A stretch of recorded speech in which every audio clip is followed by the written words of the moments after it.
And good afternoon, everyone.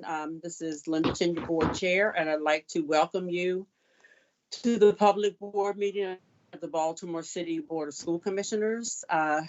Just ask again, if you are watching, if you please turn off your cameras to be certain that your phones are on mute unless you are going to be a speaker. And at this time, I'm going to do the roll call for the board to see those board members who are present. I see Commissioner Bondima. Yes. Commissioner Brooks, will be late. Commissioner Fright. Yes. Commissioner James with us.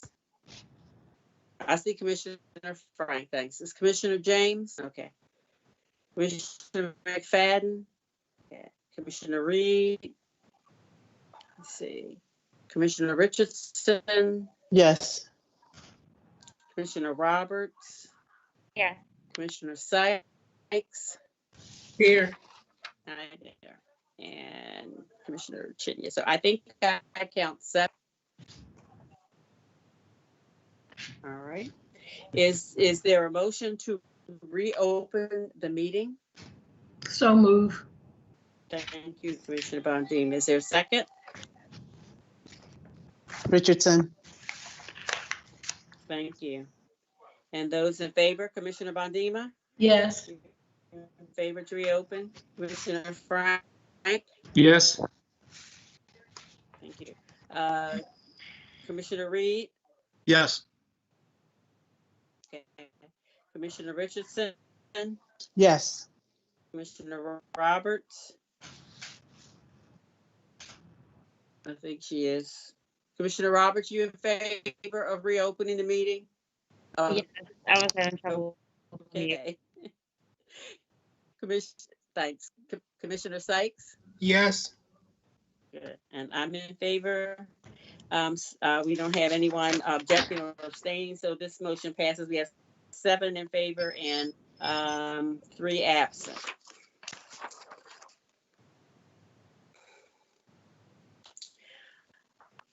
I'm going to start our meeting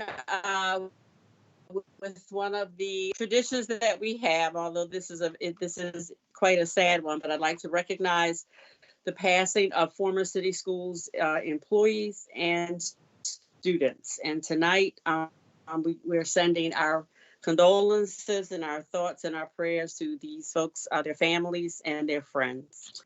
It's with deep regret that we inform you of the passing of Charles Chuck Altman on January the 24th. Mr. Altman received his undergraduate degree from Lehman College in New York and his master's degree from Loyola University in Baltimore.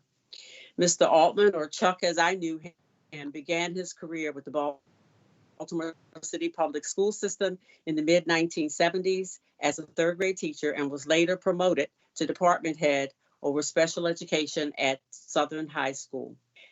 As a result of his outstanding performance as department head, he was promoted to specialist and later coordinator over special education in the Area 1 office under the leadership of several AEOs, including Dr. Irma Johnson, Dr. Charlene Cooper Boston, and I was privileged to be an AEO that worked with Chuck as well.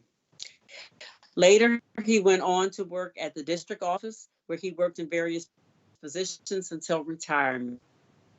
Mr. Altman will always be remembered as a guru of special education. He was very knowledgeable of the IEP process, special education mandates, and city schools' best practices. During his 39 plus years of service, he was devoted to the children with disabilities in Baltimore City. Children were guaranteed the best when Chuck was at the IEP table. We also want to acknowledge Dejanay Tolson, who was an 11th grade student at Vivian T. Thomas Medical Arts High School Academy. She was quiet and she was a positive young lady who aspired to one day become a nurse. For that reason, she was enrolled in the nursing assistant program at Vivian T. Thomas in pursuit of her CNA GNA certification upon graduation in 2022. The sudden and unexpected passing of Dejanay truly saddened staff and students, and she will be missed by her family, friends, and her school community. We also want to remember Jayante Davis, who was a pre-kindergarten student at Harvard Heights Elementary and a former student at Day Spring Head Start. He was a joyful little boy who loved coming to school. He enjoyed cars and trucks and listening to stories. He often shared a smile and infectious laugh. He loved to make others laugh too. He will be greatly missed by his family, his friends, and his school community. Marcus Belton was a 10th grader at Excel Academy High School at Francis M. Wood. Marcus was new to Excel Academy School, and that community, although they didn't know him well, will miss him greatly. Ilea Sy Harris was a vibrant and happy 6th grader at the William S. Bear School. She loved reading activities and listening to music during the day. She participated in class by using eye gaze and her core board during lessons. She was working hard on intentional movement during learning activities. She had recently been successful at extending one of her arms and could move it with moderate assistance to activate a learning activity. She will be remembered for being the most fashionable student in the building. Her parents always had her matching from head. Her outfit celebrated every holiday and season all year long. Her favorite songs were Popsicle and Funny Way to Say Goodbye. Ilea participated in multiple school assemblies, and her family was always on the front row to see her in all activities. Although she had many needs, she captured the hearts of all who knew her. She rose above every procedure with an amazing spirit and was always anxious to return to learning at school. She was courageous and an inspiration to all at the Bear School. Would you please join me in remembering the staff member and the students from city schools for a moment of silence?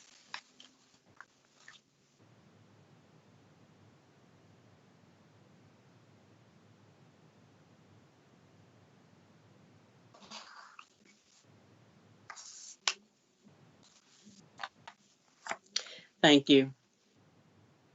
I'm going to ask one more time if everyone who is not speaking will be certain that your microphone is on mute. We're getting some signal, and I'm not certain where it's coming from. But if you're not speaking, please be certain that you have your mic on mute. Is there a motion to approve the prior open session minutes? So move, Robert. Thank you. Is there a second? Second, Bandima. Thank you. And those in favor, Commissioner Bandima? Yes. Okay. Commissioner Frank? Yes.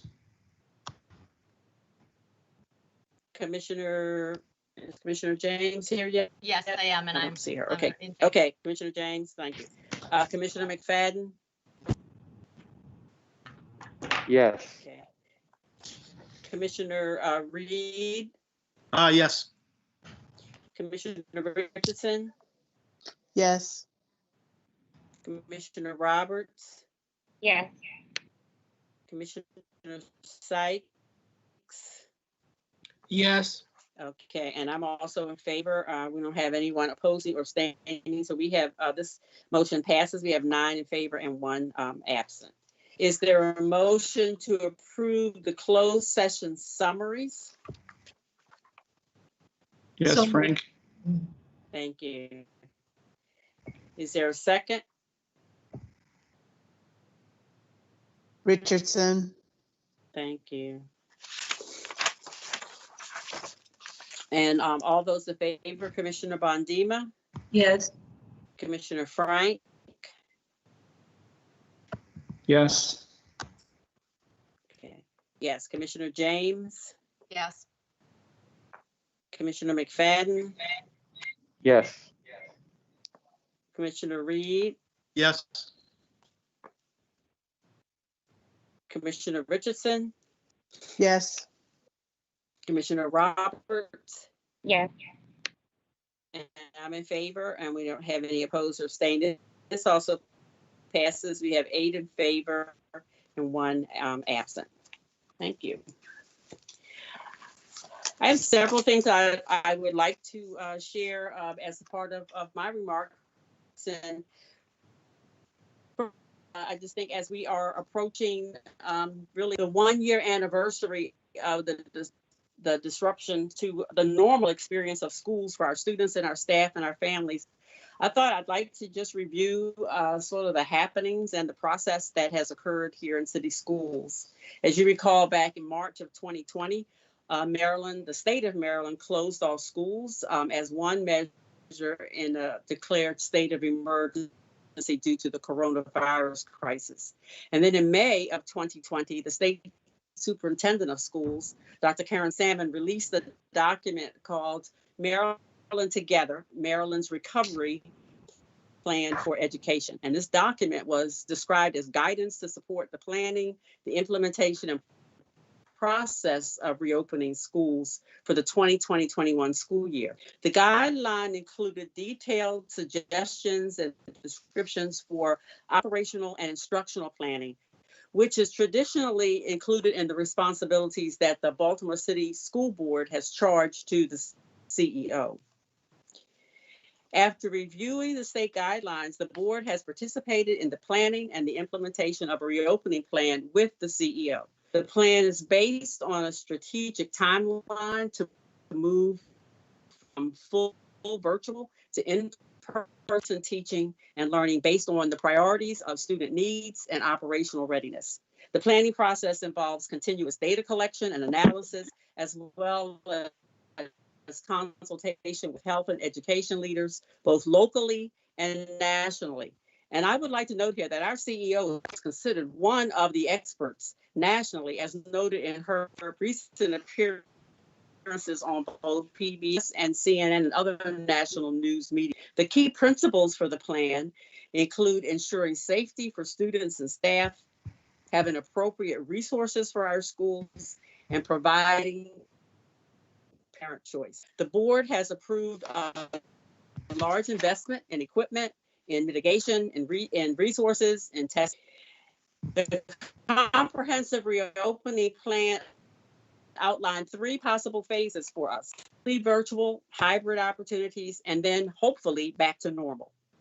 Since March, we have moved in a safe and gradual progression through the first 2 phases. In March, we established feeding sites at schools in partnership with Baltimore City and other partners. In July, we offered a summer program serving over 200 students. In September, we opened student learning centers in partnership with Baltimore City Department of Recreation. In November, we identified another set of priority students, those in special education day school programs, students with English as a second language, and some of our homeless students. The proposal for the second semester is the next expansion of the reopening plan. Each progression has been in consultation with the Health Advisory Committee, Baltimore City Health Department, principals, parents, union, staff, and students. We also initiated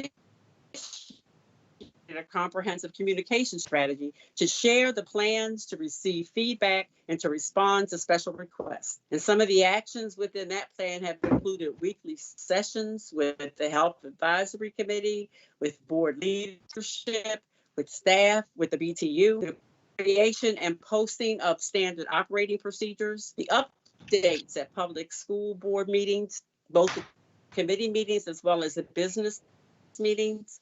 We've held forums and work sessions. There have been presentations and dialogue at special meetings, even those who've been requested. For example, the session that was held with PCAB, with the Health Advisory Committee. We've had town hall sessions. We've had school-based open houses, which are still occurring now, both virtually as well as in person. There's a website section on the system's website for COVID, for staff, for parents, for students, for communities, which includes frequently asked questions as well as dashboards with data on school-based transmission and readiness of the facility. 23rd public board meeting, we will include an information item on the agenda to review and discuss the details of the plan to offer in-person instruction to students in grades K through 5, 9, and 12, beginning March 1st. We encourage everyone to join us for that. This will be a time where we can talk more about that prior to the beginning of this plan. But just a reminder that this is the next step in the comprehensive plan that we have had for our students.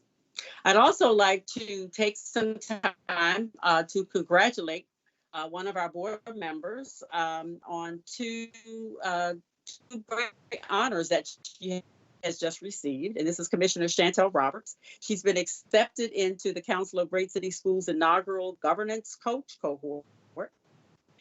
So over the next 9 months, she will be working with some of the nation's most influential school district leaders to grow in her ability as a governance coach. And we know she's going to help us all. Yes, let's all give her a hand. Thank you. In addition, she was also selected to participate in a campaign that's being held by the Maryland Association of Boards of Education, MABE, and it's called Why Do You Serve? And so she's going to be sharing her perspective of what it's like and why she enjoys being a member of the local school board. So congratulations and thank you, Commissioner Roberts, for all that you do. We also approved a gift at the last board meeting, but I want to be certain that I mention this again and thank Home Depot for a gift of 100,000 face masks to the district in support of the reopening plan.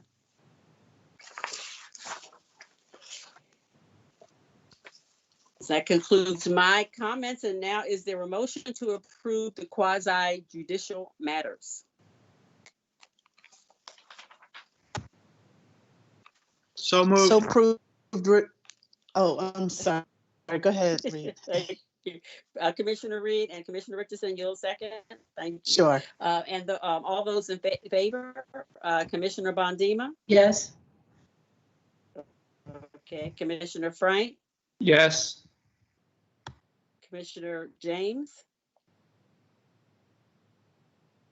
Okay, Commissioner McFadden, Yes. Commissioner Reed, Yes.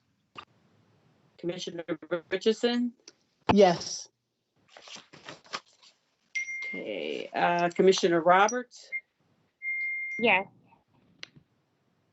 Okay, and I'm in favor. Anyone opposed? Okay, anyone abstaining? All right, so this motion passes. We have 7 in favor, and I believe we have 2 absent. All right. So at this time, I'd like to turn over for remarks and from Dr. Santelises for CEO comments. Thank you, Chair Chenia. It is good to be here this evening. I would like to invite Chief Grant Skinner, who I see already, for this evening's PEP agenda. Good evening. Thank you, Dr. Santelises. Good evening, commissioners.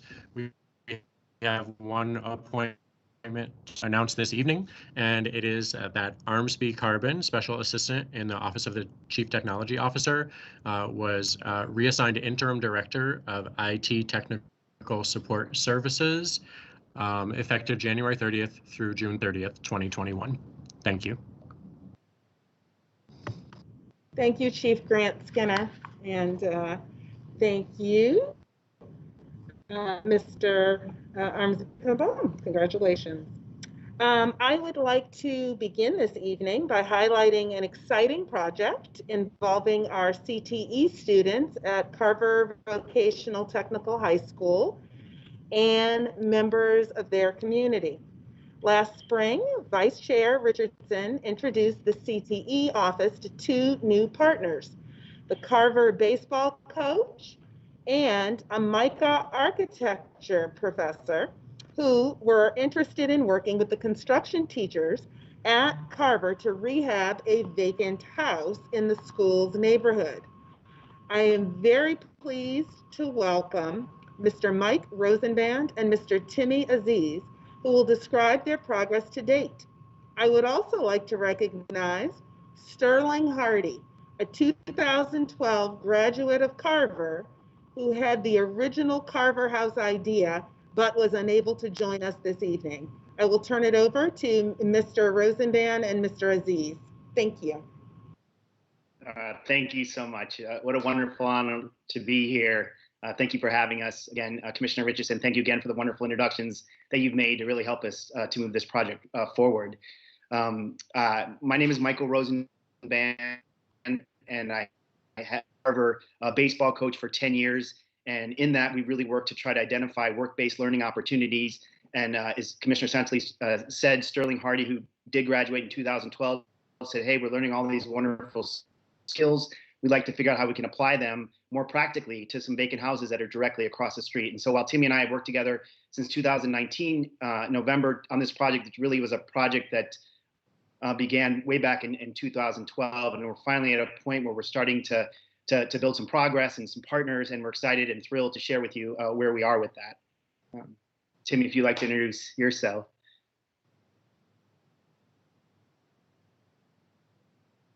You're muted, Timmy, I think. Okay, there I'm. Can you hear me? Yes. Okay. I'm Timmy Aziz. I'm an architect and a building energy consultant and a professor at MICA's Department of Architectural Design. And Michael and I have been working on the Carver House project since November 2019. When I heard about what Sterling Hardy had mentioned, that there are students with building skills, there are vacant buildings agreed, it was an instant hit for me. So we've been working on this, and it's been really quite sort of exciting, really excited to share some of this with you today. So shall we start with our slides, Michael? Yeah, I think that's great. And okay, let me see.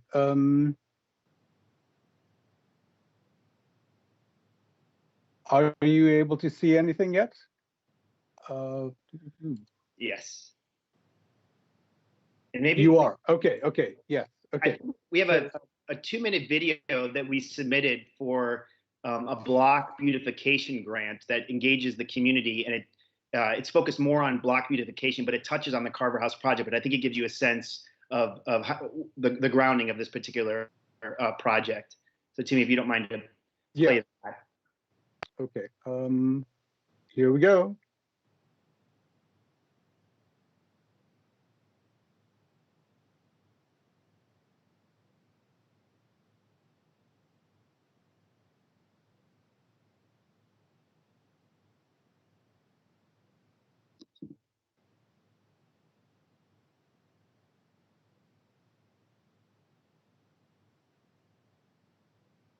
Is it going on your end?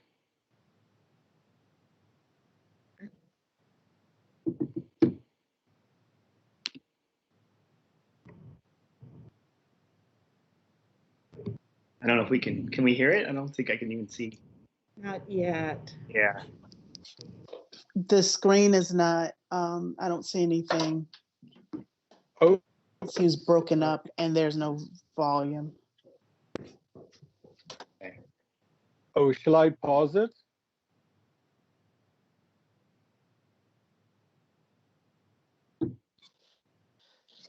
Yeah, we're not seeing anything on our end. So you may want to maybe stop sharing and then reshare. Perhaps that might help. Okay. There's something. There you go. Can you hit the play button right there? Okay, without hitting the present. Let me try that. Is that a little better? Now we just We- need volume. Yeah, we see the video, but there's no volume. We can't hear. Right. Oh dear.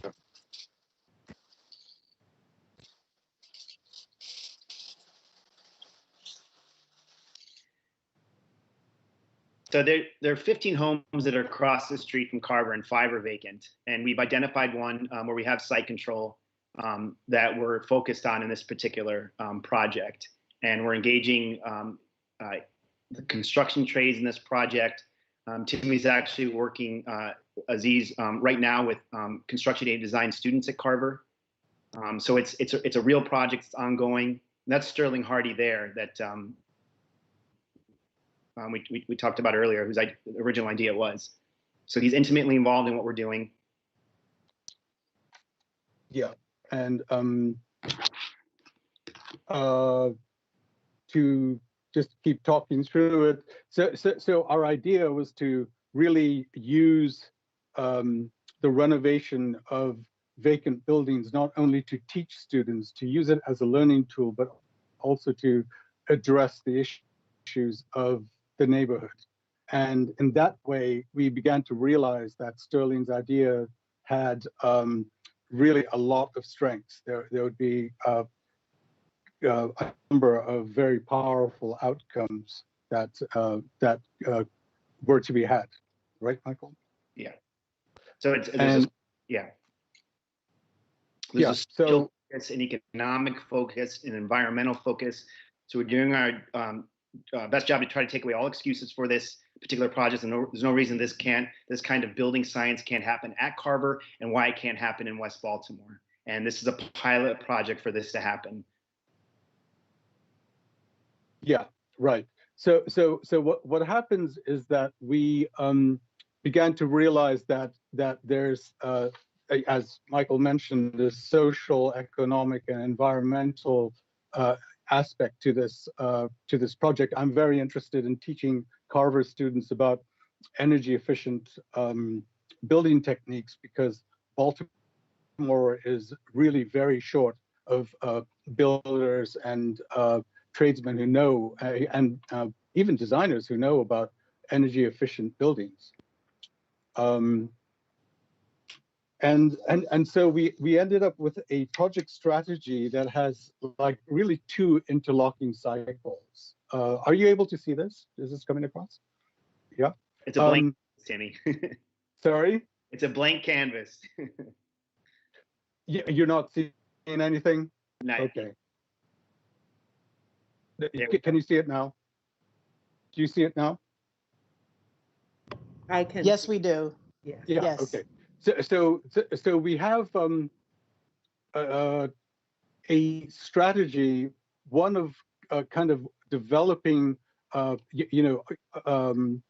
giving the Carver students a opportunity to work on a site, to get experience specifically in energy efficient architecture and building, and on the other hand, to renovate row homes, which in turn sort of renovates the neighborhood. And so these 2 things happens simultaneously and cyclically each year. We hope to be going through a building, a cohort of students, and this can continue perpetually. And the building that we saw earlier, which is at 2212 Pressman Street, is really our pilot project. So our intention is to, and we are kind of planning with the Carver faculty right now, a course schedule to teach energy efficient, i.e. passive house buildings to the students. We would like to, pandemic forgiving, to have a mock-up based hands-on learning experience, and top it up and capstone it really with a field experience, kind of an internship at 2212.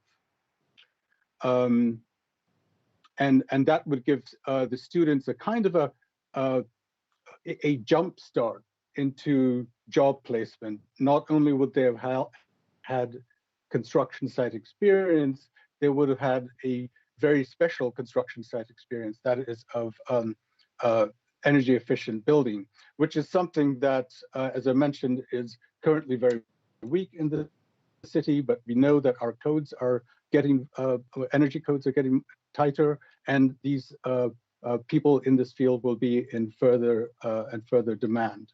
So our preliminary project schedule includes the taking the current seniors into kind of a training mode for the rest of the spring semester. We're prepared to do elective classes where not only the seniors, others can join too. And during the summer, when they break for summer and they have more time on their hands, they can actually do full-time internships with us. And as I mentioned, 2212 is our pilot project. If by any chance, for funding or other reasons, logistically, 2212 is not ready in time, we actually are positioned with another passive house building in Baltimore that is starting up to offer internships to the graduating students. So with that, we, Michael and I just have a few sort of updates.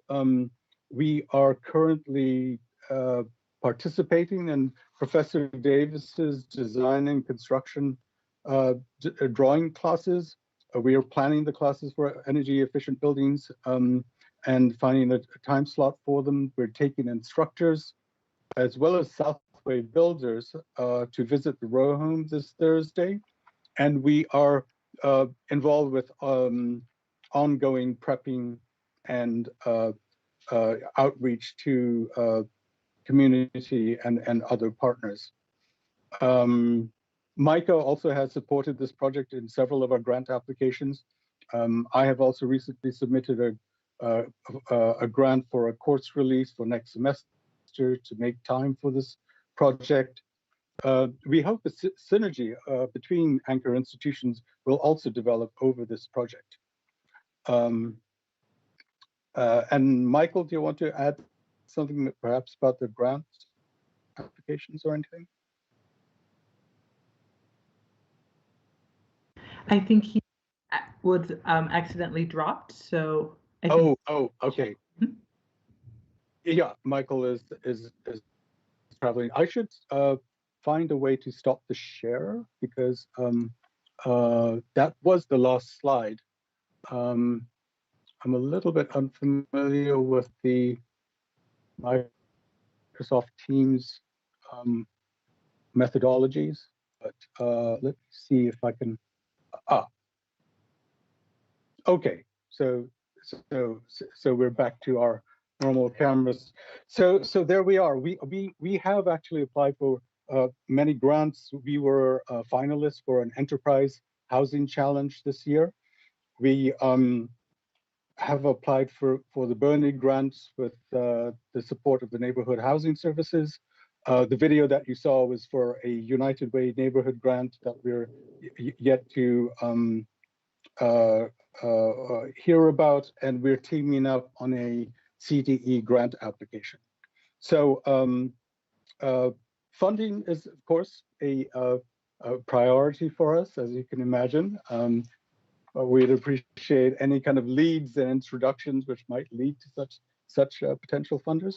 And if you have any questions, Michael just texted me saying that he got kicked out. He is trying to come back. So if you have any questions, I can do my best to answer.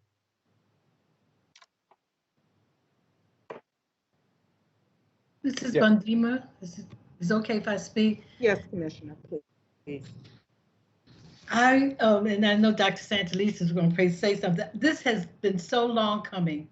This is absolutely, if you don't understand, I don't know who would not recognize this. I am so excited about your presentation.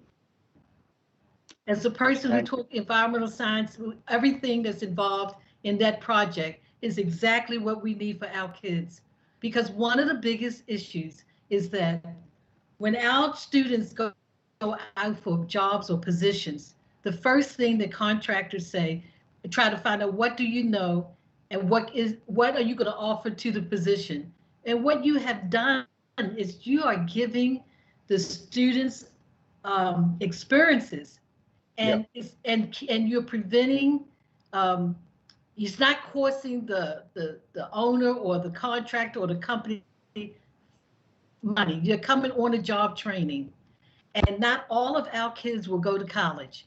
And the beauty of it is that they can leave Carver or any other school and get a job when they finish. And the beauty of what you're doing, you have packaged in the academics, you've packaged in environmental issues, you've packaged in grants. Because I've said all the time, there's plenty of money out there, okay? And what you're doing is developing programs that companies, federal organizations, the EPA, all of those organizations, this is what they want to see. And more power to you. I think Baltimore City is the right place to be. And yes. I think that I really appreciate your presentation because you hit everything on the spot. I thank you for what you're doing. And I hope that you share this across Baltimore City Public Schools so we can be the leader and you can lead the way. Thank you so much. Oh, you're welcome. Thank you so much for putting it so elegantly. We have met with faculty from other vocational technical high schools like Morgenthaler and Edmondson and a few others. We've talked to the Prince George's County's FACTS program faculty. It's very exciting. It's very exciting. And Baltimore is exactly the right place to do this. The right place to be. Yeah, 2 years ago, I started a series of courses at MICO, which explored the sustainable reuse of vacant buildings. And many of those learnings I'm able to bring to this project. Thank you so much. You're welcome. Any other questions? Commissioner Frank? I do not have a question, but thank you for what you're doing. Thank you. You're welcome. And Commissioner Richardson? I too just wanted to thank this group. I want to also thank Dr. Pfeiffer. So just in my day job, I was in a meeting with these guys. I was struck by their intentionality and how holistic they were thinking about the project. And so in connecting them with city schools, I have to say Dr. Pfeiffer jumped right on it. And she and her team made this happen. And so I want to also thank her for kind of really seeing and connecting the dots and seeing that there was some there, right? And so and has been able to push this forward. So kudos to everyone involved in this. Yes, we actually I just want to second everything Commissioner Richardson just said. We went completely off script because of the presentation issues, but our first, we were going to open with thanks to the CTE division of Baltimore City Public Schools and the support that we've had, the absolutely constant support for this project. It's been a real inspiration.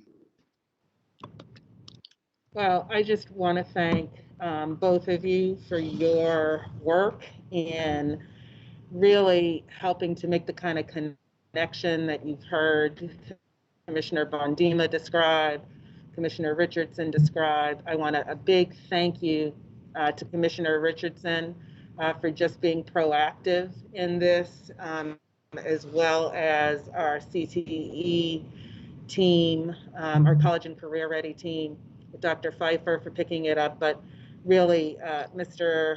Rosenband and Mr. Aziz, and really Sterling Hardy for Sterling Hardy. really lifting this up as the kind of opportunity that, as Commissioner Bondima said, we really need to be seeing across our city. So we're hoping that this is one of the sparks that gets that going across the city. Thank you so much for being here.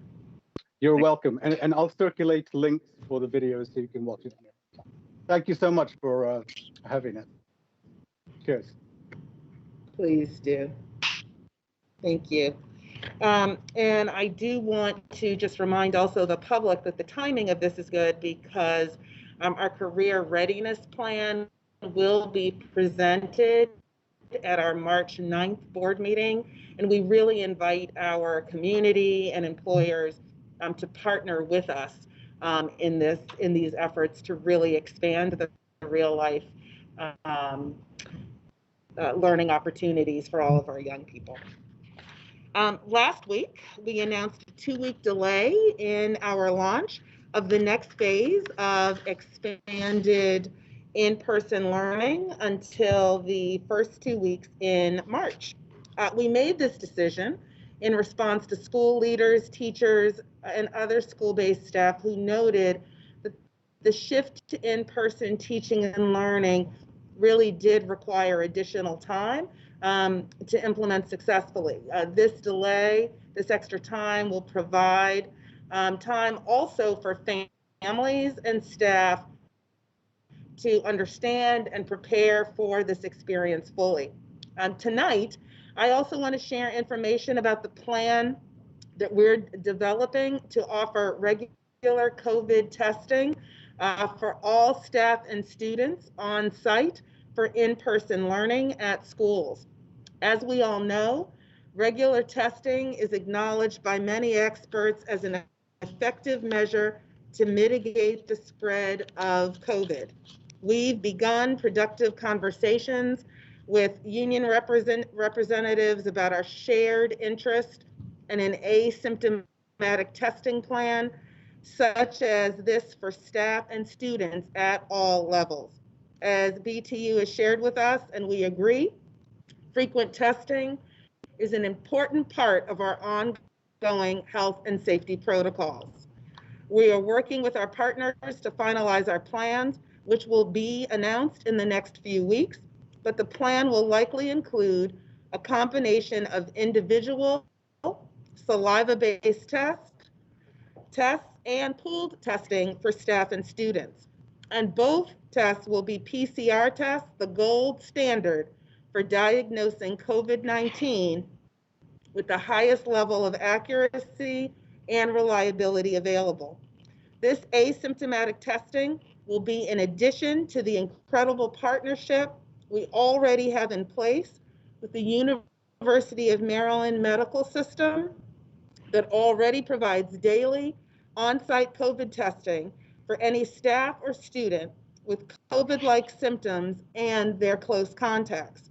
We are currently piloting pool testing at 2 elementary schools starting this week.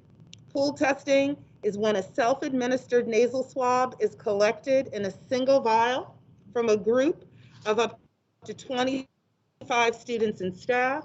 The test is conducted, and this pool will indicate if anyone in the pool has COVID.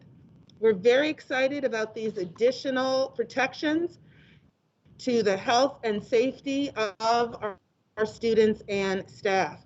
The full plan will be rolled out within the next few weeks, with the regular COVID testing set to begin in schools in March.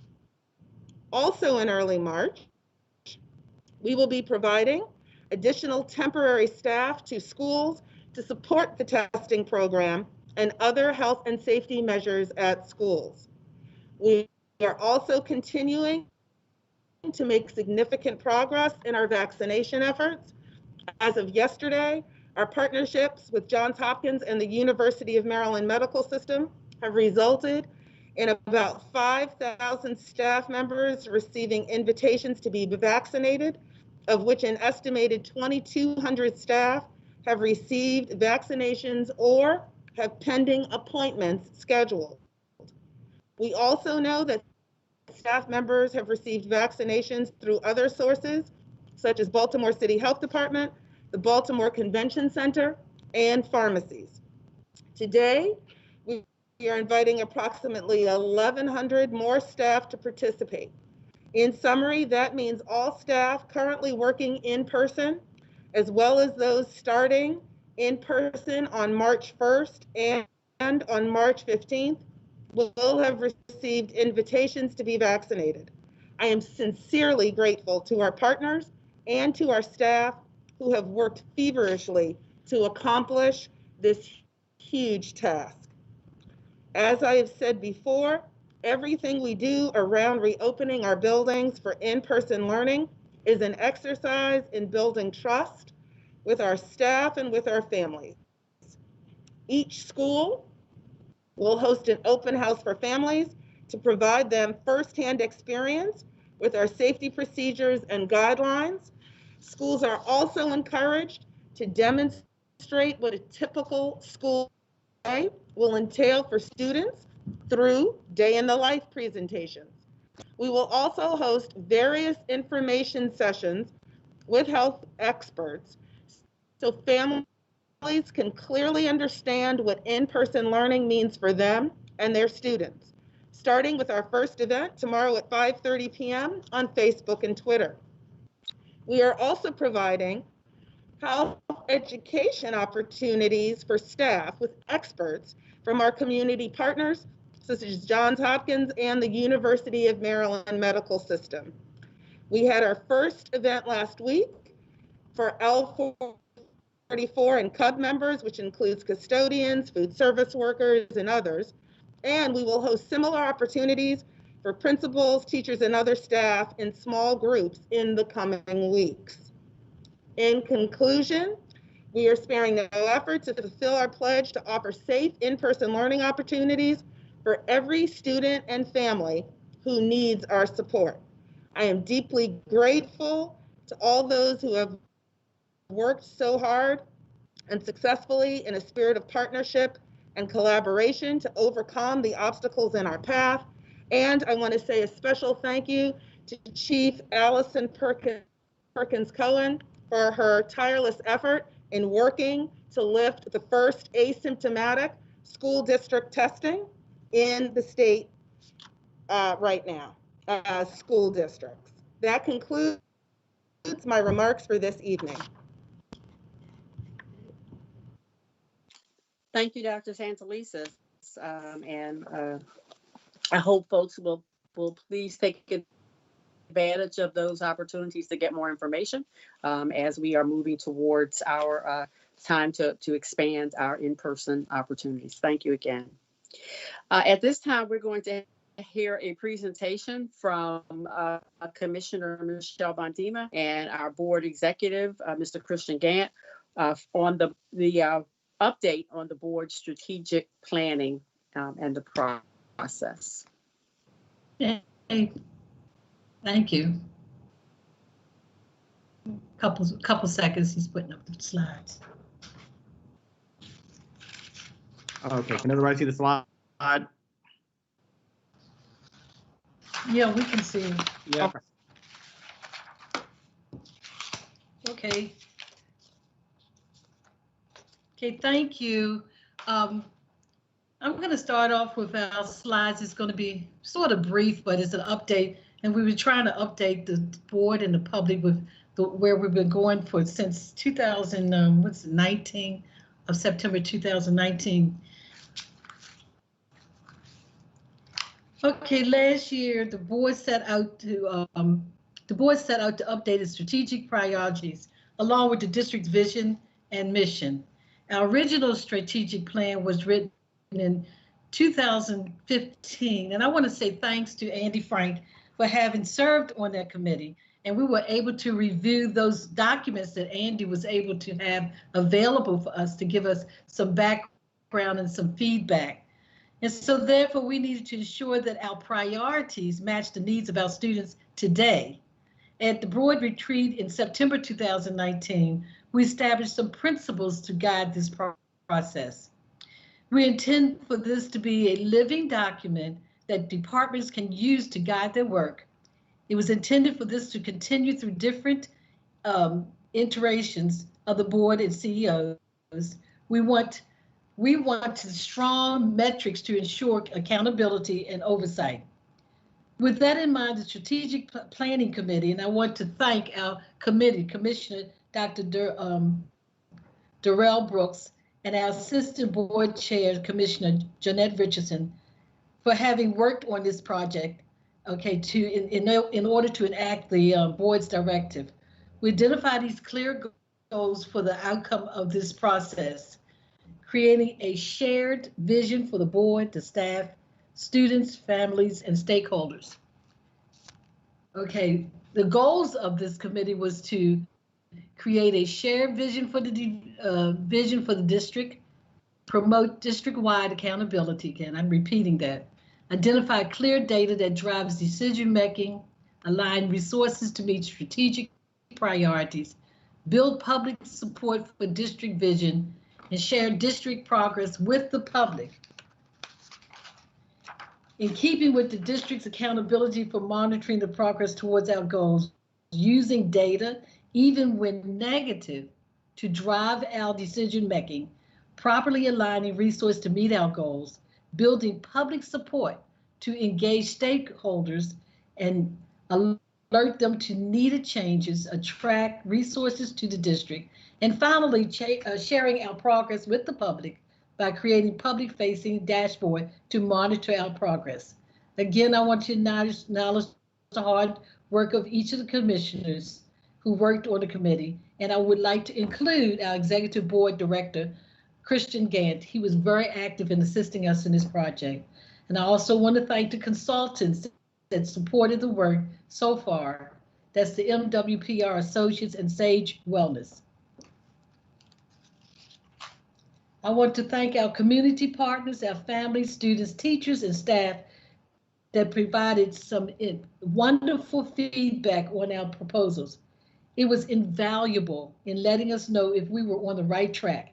Originally, I wanted to say that we were expecting to collect 2,000 to 3,000 surveys. And then what happened? The pandemic stepped in. We had to scale back our original plans due to the pandemic. Over the summer and fall, we released a survey that received we were happy to say that we received over 500 unique responses. The district accompanied the survey with a promotional campaign, including social media, promotion on the website, and inclusion in our various listservs. Finally, we held 3 visual focus groups for more information and in-depth feedback.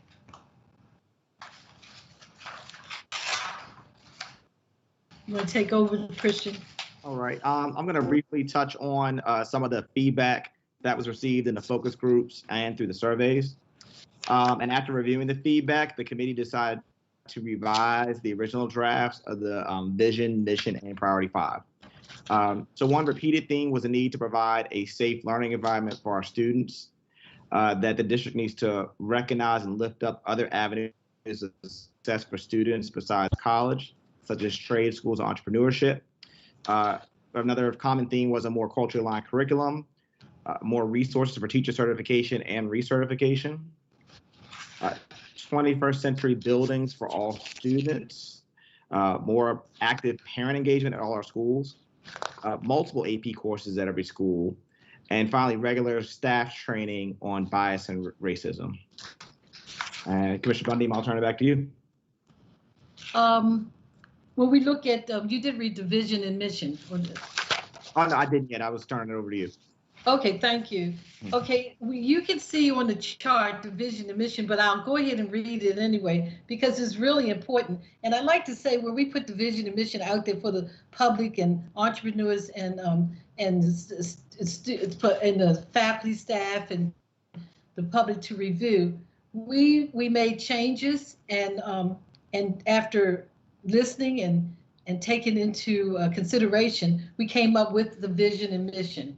And City Schools' vision is to provide a safe learning environment where students receive a diverse, inclusive education that equips them for the success.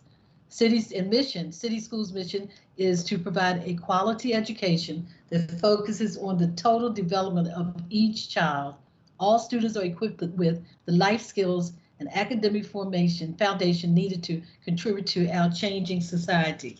And I want to mention that that vision and mission was distributed out to focus groups and to quite a bit of people in the public, and we had lots and lots of feedback on that information. I cannot see that timeline. And anyway, with the assistance of Baltimore City Public School staff, they were very helpful in reviewing and assisting us in this project.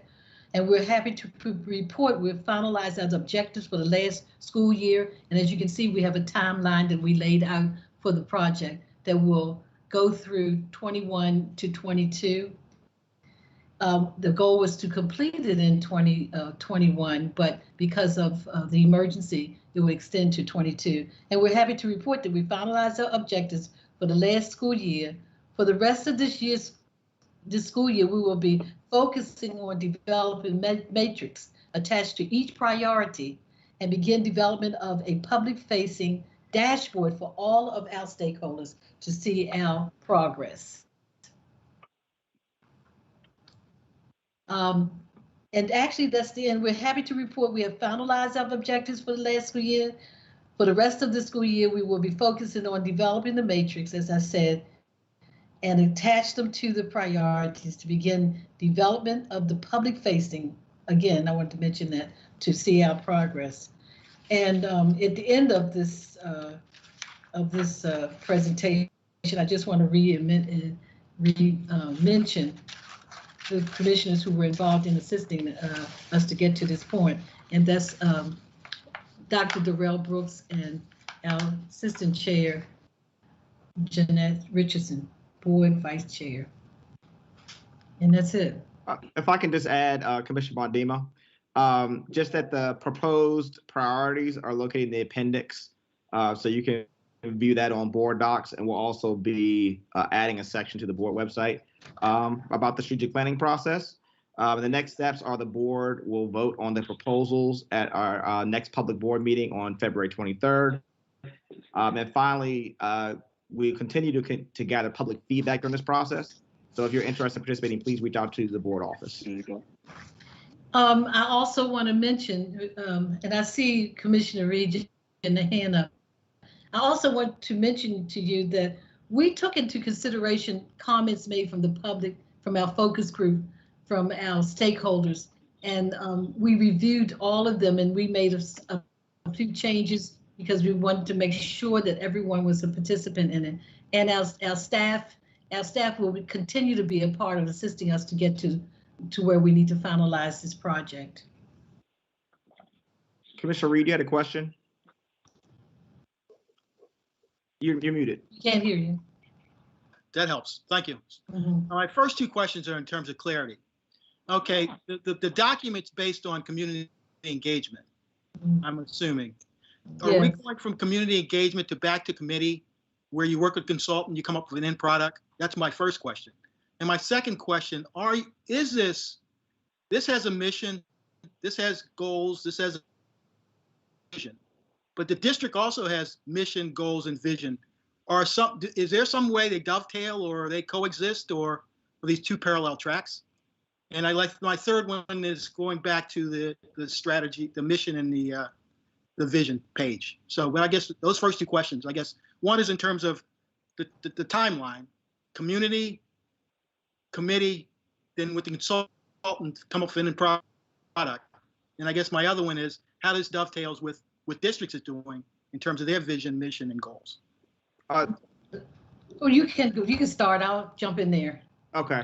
Commissioner Reed, were you asking about the process moving forward? Well, this read like community engagement. There was the survey that went out to the district, right, as well as focus groups. So I guess my question is, what's next? Because this doesn't appear to be the final product. Right. Oh, no. As far as, go ahead, Commissioner. Oh, I would say, so we'll definitely continue to include community engagement in this process, including with the metrics creation. So that'll be very important. So the community engagement is not ending at all in this section. So there'll definitely be community engagement at every step along the way until this is finalized. And also, until this is finalized, this is a living document. And the beauty of the document is when we started the committee, we started in 2019, and we opened the door to, with the focus group, the public, and with the assistance of our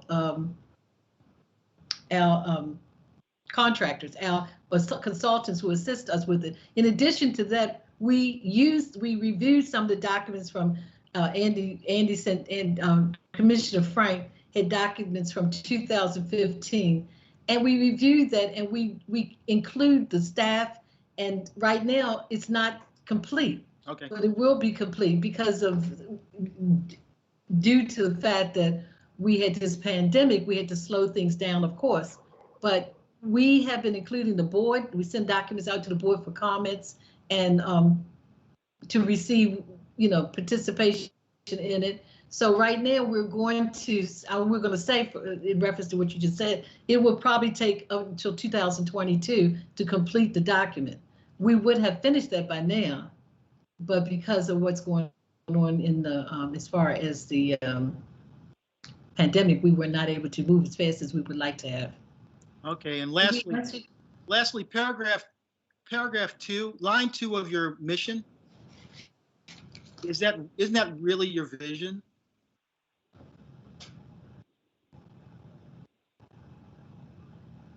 We're going to have to review that. Okay. Because that was changed a couple of times, and this is with the participation of the staff, the committee, okay, and board members. Okay, thank you. Mm-hmm.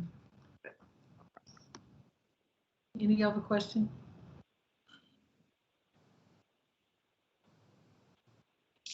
But I would like to say, if there are any other questions or any faculty, I always say faculty, any board members or anyone in the public would like to, because we do have it online, would like to make some comments, more comments are welcome.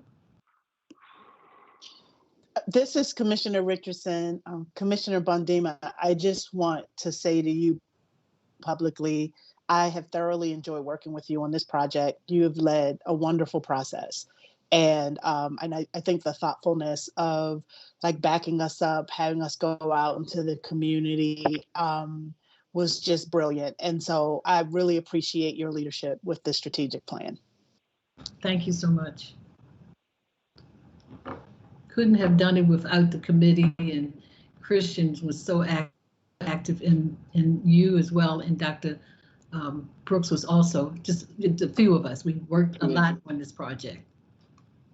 To get 500 people to participate is difficult during a pandemic. Thank you. Any other questions? Thank you. Let's go. Any other questions?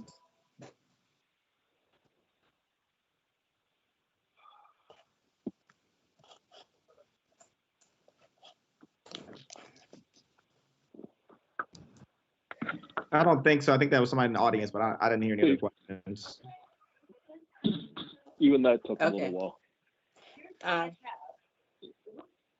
Okay. Yeah, I think someone, please mute your devices and phones if you are not one of the presenters right now. Thank you very much. Thank you, Dr. Bondima and Mr. Gann, and thank you to the team, the committee that has been working on the strategic plan. This is important, as you know. This is really sharing what the vision is of the board in terms of where the system is going.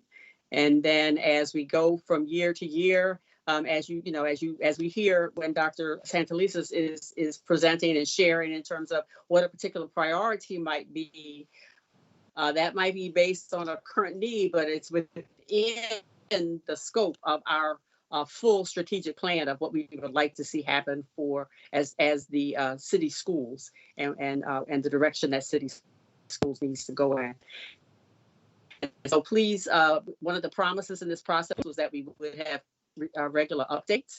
And I know the next phase is going to be exciting as we attempt to develop the metrics to be a part of a dashboard. So thank you again to the committee and to everyone.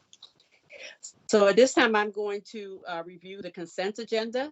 Board colleagues, let me know if you want to pull anything. This is going to be very easy for you this evening because we have 2 items. One I'm going to pull so that we will have the full group to vote along with Commissioner Seitz.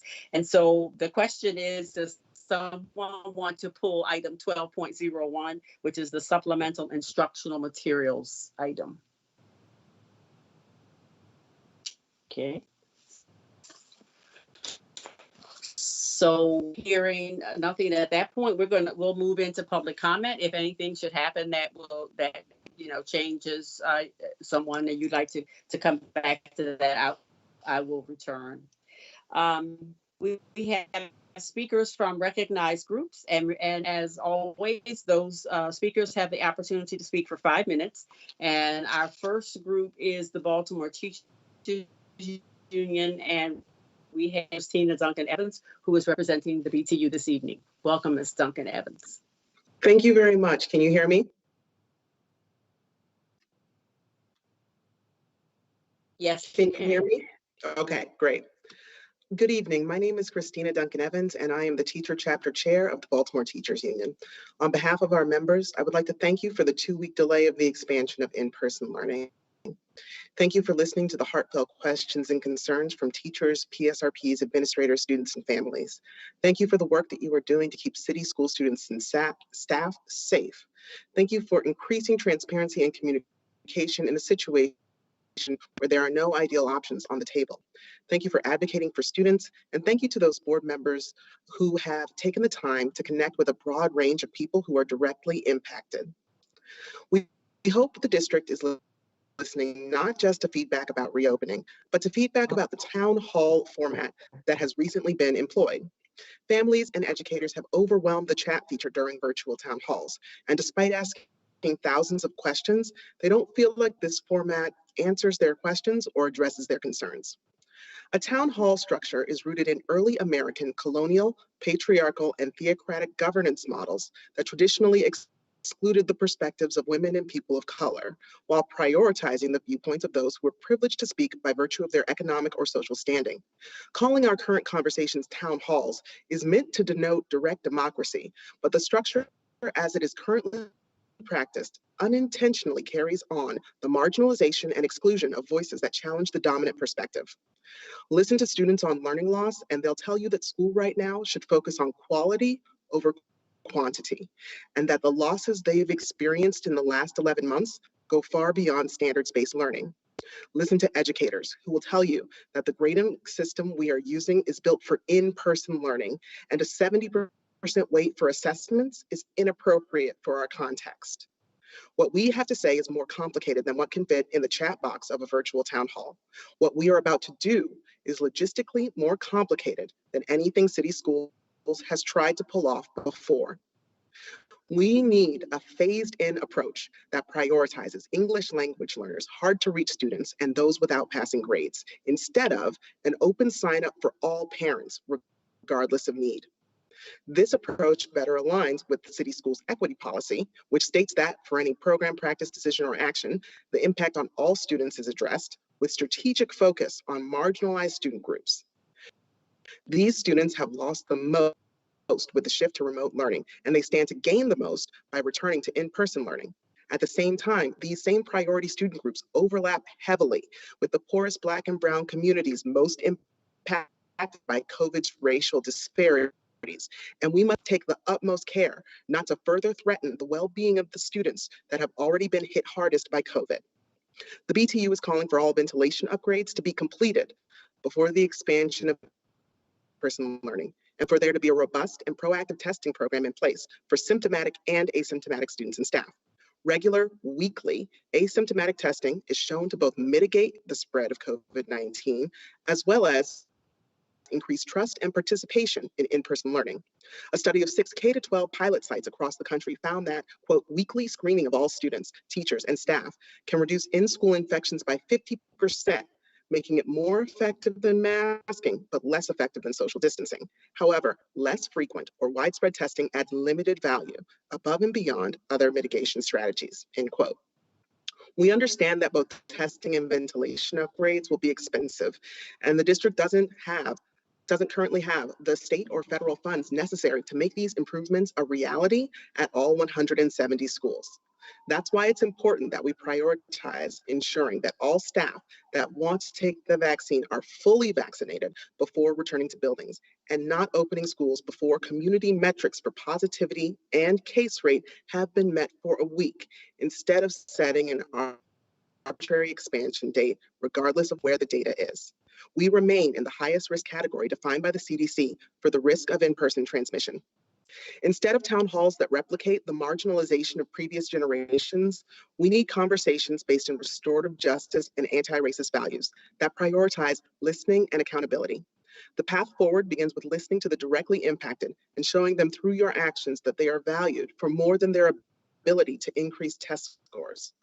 It's understandable that the district faces constraints and demands, but Baltimore's greatest resource is its people. And when more people are at the table making decisions together, we can make progress towards our collective goals of giving our children a safe and high quality education. Each of us presumably entered this work to make city schools better. I urge members of the board to demand a more inclusive and collaborative conversation between the district and its stakeholders so that we can make progress towards our shared goals of a safe and high quality education for all students.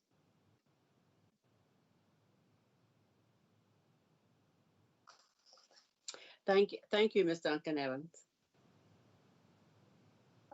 Now we have Ms. Jessica Fauntleroy, who is representing the Parent Community Advisory Board.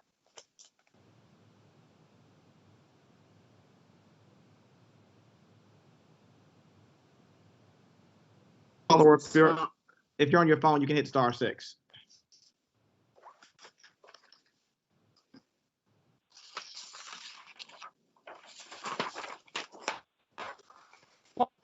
Can you guys hear me? Hello? Yes. Okay. Good evening, everyone. Thank you for taking the time to listen to my testimony on behalf of the PCAD. My name is Jessica Fauntleroy, and I am a mom of 3 city school students and a member of the Parent and Community Advisory Board. It was almost 1 year ago when the COVID-19 pandemic completely changed life as we know it. This pandemic has changed how we as a society, how we live, how we socialize, how we work, and how we educate our children. Unfortunately, this pandemic is still not over. We must be innovative and thoughtful about how we choose to move forward with creating a safe and equitable, high-quality educational experience for children. There will be no return to normal.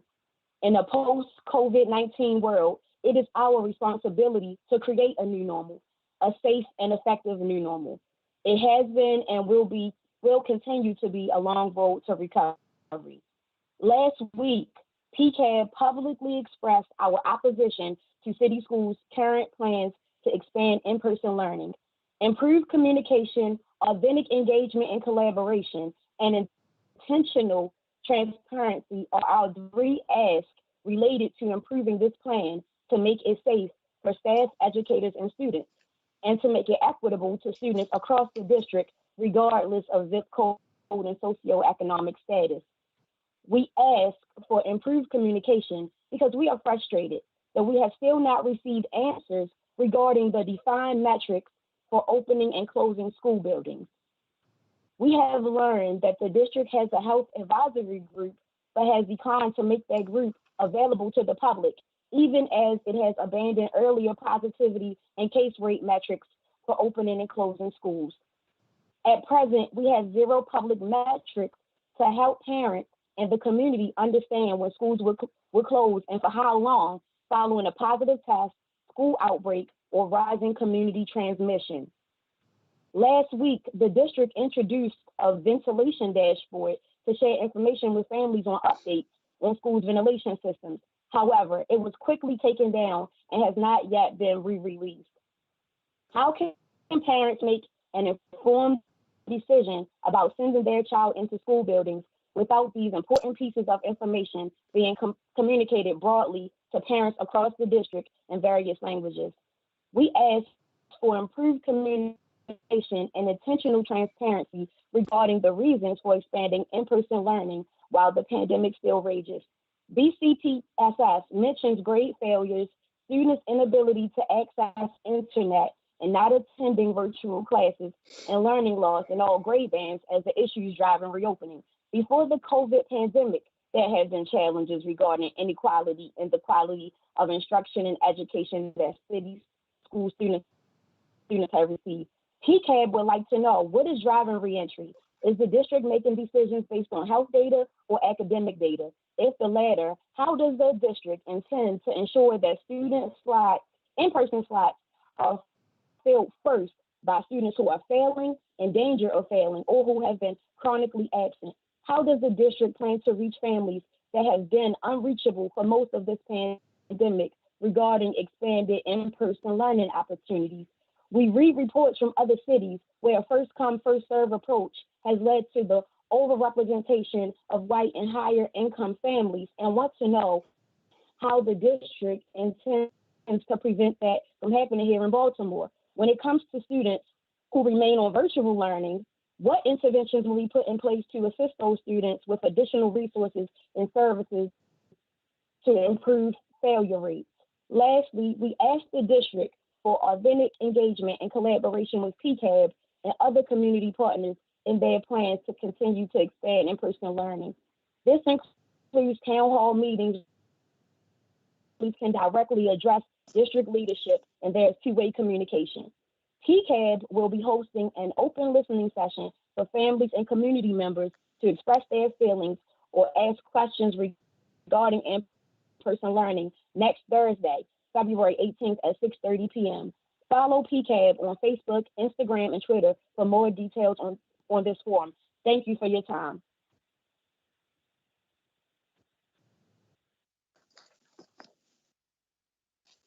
Thank you, Ms. Fauntleroy.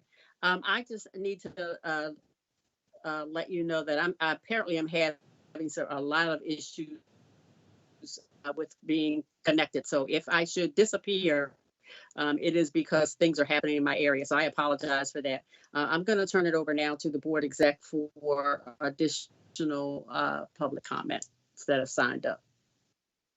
Thank you, Madam Chair. We only have one participant, a video from Ms. Rebecca Yanaway from the Teachers Democracy Project.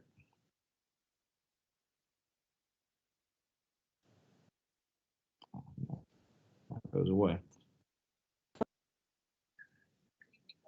name is Rebecca Yanaway from Teachers Democracy Project.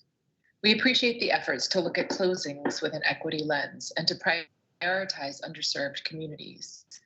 We did notice in the annual report that there is intent to learn from the lessons from Chicago.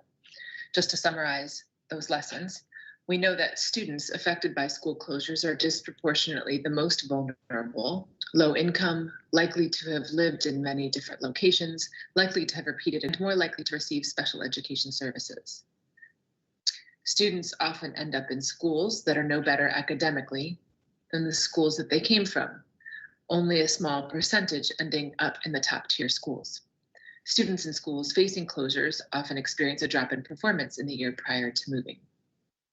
Given these circumstances, we would like the annual review to include a system of accountability to ensure that the fate of children attending the consolidated schools is significantly better than those that they faced at their old school. In an era of increasing demands for reparations, adequately funding small schools in Black and Brown communities could provide an ideal way to repair damage done in the past.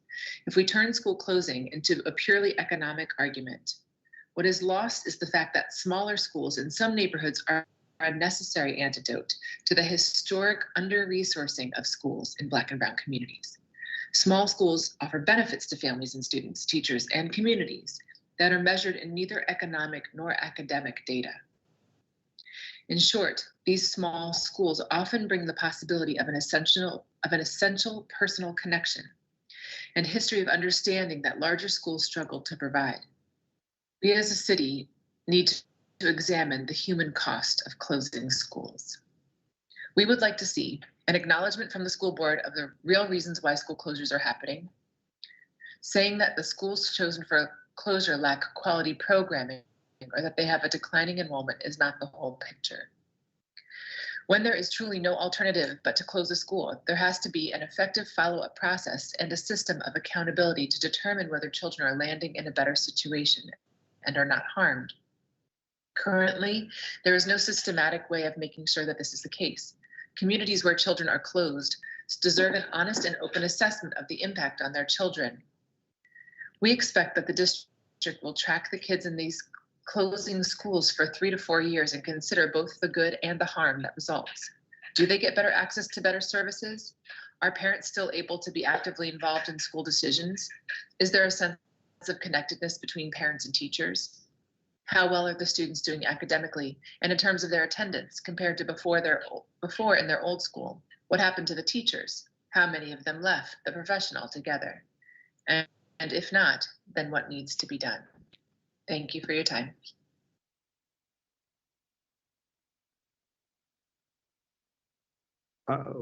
Okay, is Commissioner Chinya? Okay, there you are. That face. Yeah. Okay, thank you. And thank you to folks who came to us this evening with comments. Board members, based on the public comments, are there any additional items that anyone would like to pull from the consent agenda? If not, is there a motion to approve item 8.01? So moved, Madam Chair. Thank you, Commissioner McFadden. Is there a second? Second, Roberts. Commissioner Roberts, okay. And all those in favor, Commissioner Bondima? Yes. Commissioner Brooks? Yes. Commissioner Frank? Yes. Commissioner James? Yes. Commissioner McFadden? Yes. Commissioner Reed? Yes. Commissioner Richardson? Yes. Commissioner Roberts? Yes. Commissioner Sykes? Yes. Okay, and I'm in favor. So we have no one opposed or abstaining. This motion passes. We have 10 in favor.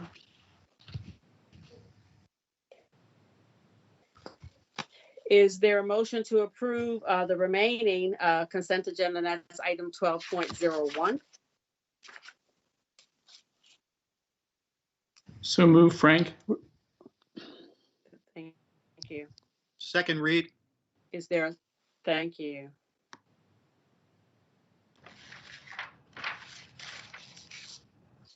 And those in favor, Commissioner Bondima? Yes. Okay, Brooks?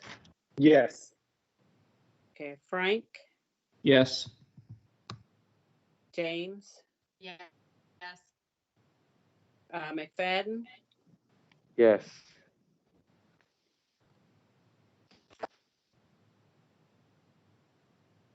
Okay, Commissioner McFadden, are you in favor of this one? Yes. He's saying Okay. yes. Thanks, Yeah. Commissioner Okay. Reed. I saw his thumb up. Commissioner Reed? Yes. Okay. Okay. Commissioner Richardson? Yes. Commissioner Roberts? Yes. Okay. And I'm in favor. So this motion also passes. We have 9 in favor and no abstentions, no objections. All righty. Thank you.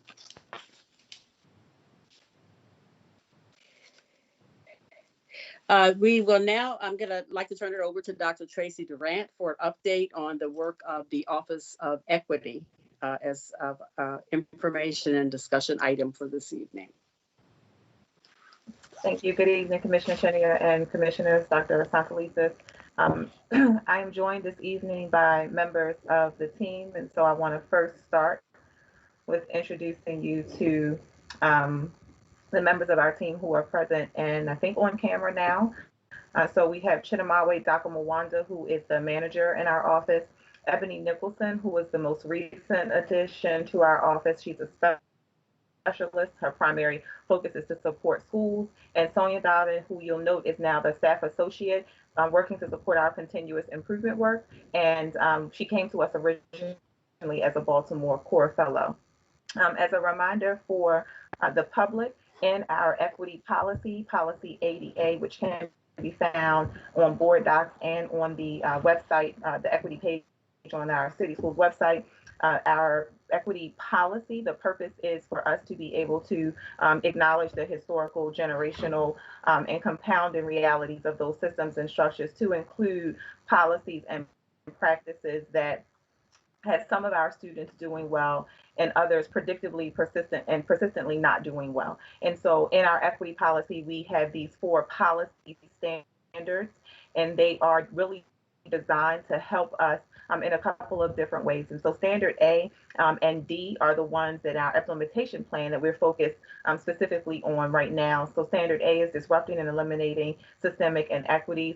It is in this standard that we talk about the historical oppression and the impact on historically disadvantaged learners. We talk about the causes of distrust and mistrust in communities, especially those communities that are marginalized. And we want to decenter dominant narratives that problematize students of color. It's important for me to note that at the beginning because there are a lot of things that have happened in our nation, in our city, and certainly in our schools, and some of that has to do, of course, with the global pandemic, but there has been an increase in social justice movements, calls for reform. There has been an increase and an uptick in violence and racial violence. There has been a lot of things that have happened across the nation that have made this conversation around oppression and historical marginalization one that we have to accelerate, and none of us anticipated in 2018 when the office was started, and certainly not in 2019 when our Board of School Commissioners adopted this policy. Standard B, that's the standard where we talk about honoring culture, experiences, and humanity of students and families. And so a lot of what we are working on with our respective offices that you'll hear about in a little bit in terms of our curricula, our materials, who our partner organizations are, how we're communicating with families, how we are gathering stakeholders sits in this standard. Standard C, which is the ensuring access and representation in academic programming. This is around criteria that is biased and some of the admissions processes. It is also about those partner organizations that we choose to work with that are either in support of or not our equity policy. And so this is the standard where that information lists to include budgeting, scheduling, and allocating the resources. And then D, excuse me, which is the building staff capacity for equity-based teaching and leading, is really designed to help us use a set of questions for decision making. It is really designed to help us to look at the disaggregated data, for us to look at the causes of inequity and the solutions to remedy them. It is where recruiting, hiring, and developing diverse talent lives, and again, communicating data to our stakeholders. And so these are the standards with which we are leading our work currently. I want to also remind individuals, as part of our implementation plan, the three main areas I would say that we're focused on are around this idea of having the equity success be dependent upon the educator's personal connection. So who am I, and then who am I in the role that I have, whether it is as a teacher, if it's as a chief, if it's a food and nutrition worker, someone who is a bus driver. It is, what is my personal connection to this work that we are doing? And then it is the institution's embrace of systemic change and progress. And that is a critical one, because what it requires is for us to literally shift the entire culture of an organization so that we will be able to respond in a more asset-based and a more proactive way in terms of remedying the achievement outcomes for our students. And then it comes down to the professional practices that teachers and administrators implement every single day. So I want to start. This is a midpoint update. We are scheduled to do a more formal update in June. And so I just want to also let commissioners and the public know that you will see us again in a couple of months with a similar presentation and some more connections to our implementation plan and the policy standards themselves when we come back in June. So this is just to give you an update about the kinds of things that the team is working on right now. I'm going to also note that in 2018, we were a team of one, and so now there are 4 of us, which has certainly allowed us to increase our bandwidth and support of some of the things that are happening across the organization. And so you'll see a number of those things on the slide. I won't highlight every single one of them, but I do want to call forward a few because they are things that I think specifically the commissioners have expressed desire to know more about. And so in terms of the LGBTQ cross-functional team, you did hear a little bit about this when Chief Sivan gave an update recently. When I first came to the district and we first had the policy adopted, one of the things that was going on was work around policy JBB, which is another policy that the commissioners approved to make sure that we are creating, inclusive spaces for our students who are part of the LGBTQ community. And one of the things that I will remind you is that my intent at that moment was to make sure that we decouple JBB, which in many cases is a compliance and it's a compliance process. And in addition, it is one of those things that is really about what happens after there has been a breach, after something has happened. And so we wanted to decouple that and really have a support model that was around being more responsive, being more proactive, being more asset-based in terms of our support. And so that team is working, and we are also getting ready to introduce to them the guiding questions for the application of an equity lens that will help us with our discussions and our deliberations. The other thing I would want to lift up is the work that we're doing around the policy review team. Again, we're using those guiding questions for the application of an equity lens that have been approved by our cabinet. And these questions are about how we take some time before policies come to policy committee, before they come to the board for approval, making sure that as we are writing new policies or as we are revising new policies, they too are steeped in this alignment to our equity policy. So I'll highlight those 2 things. And again, when we come back in June, we can talk more specifically about some of the actions that we've taken. In year 1, this is a slide that you all have seen before.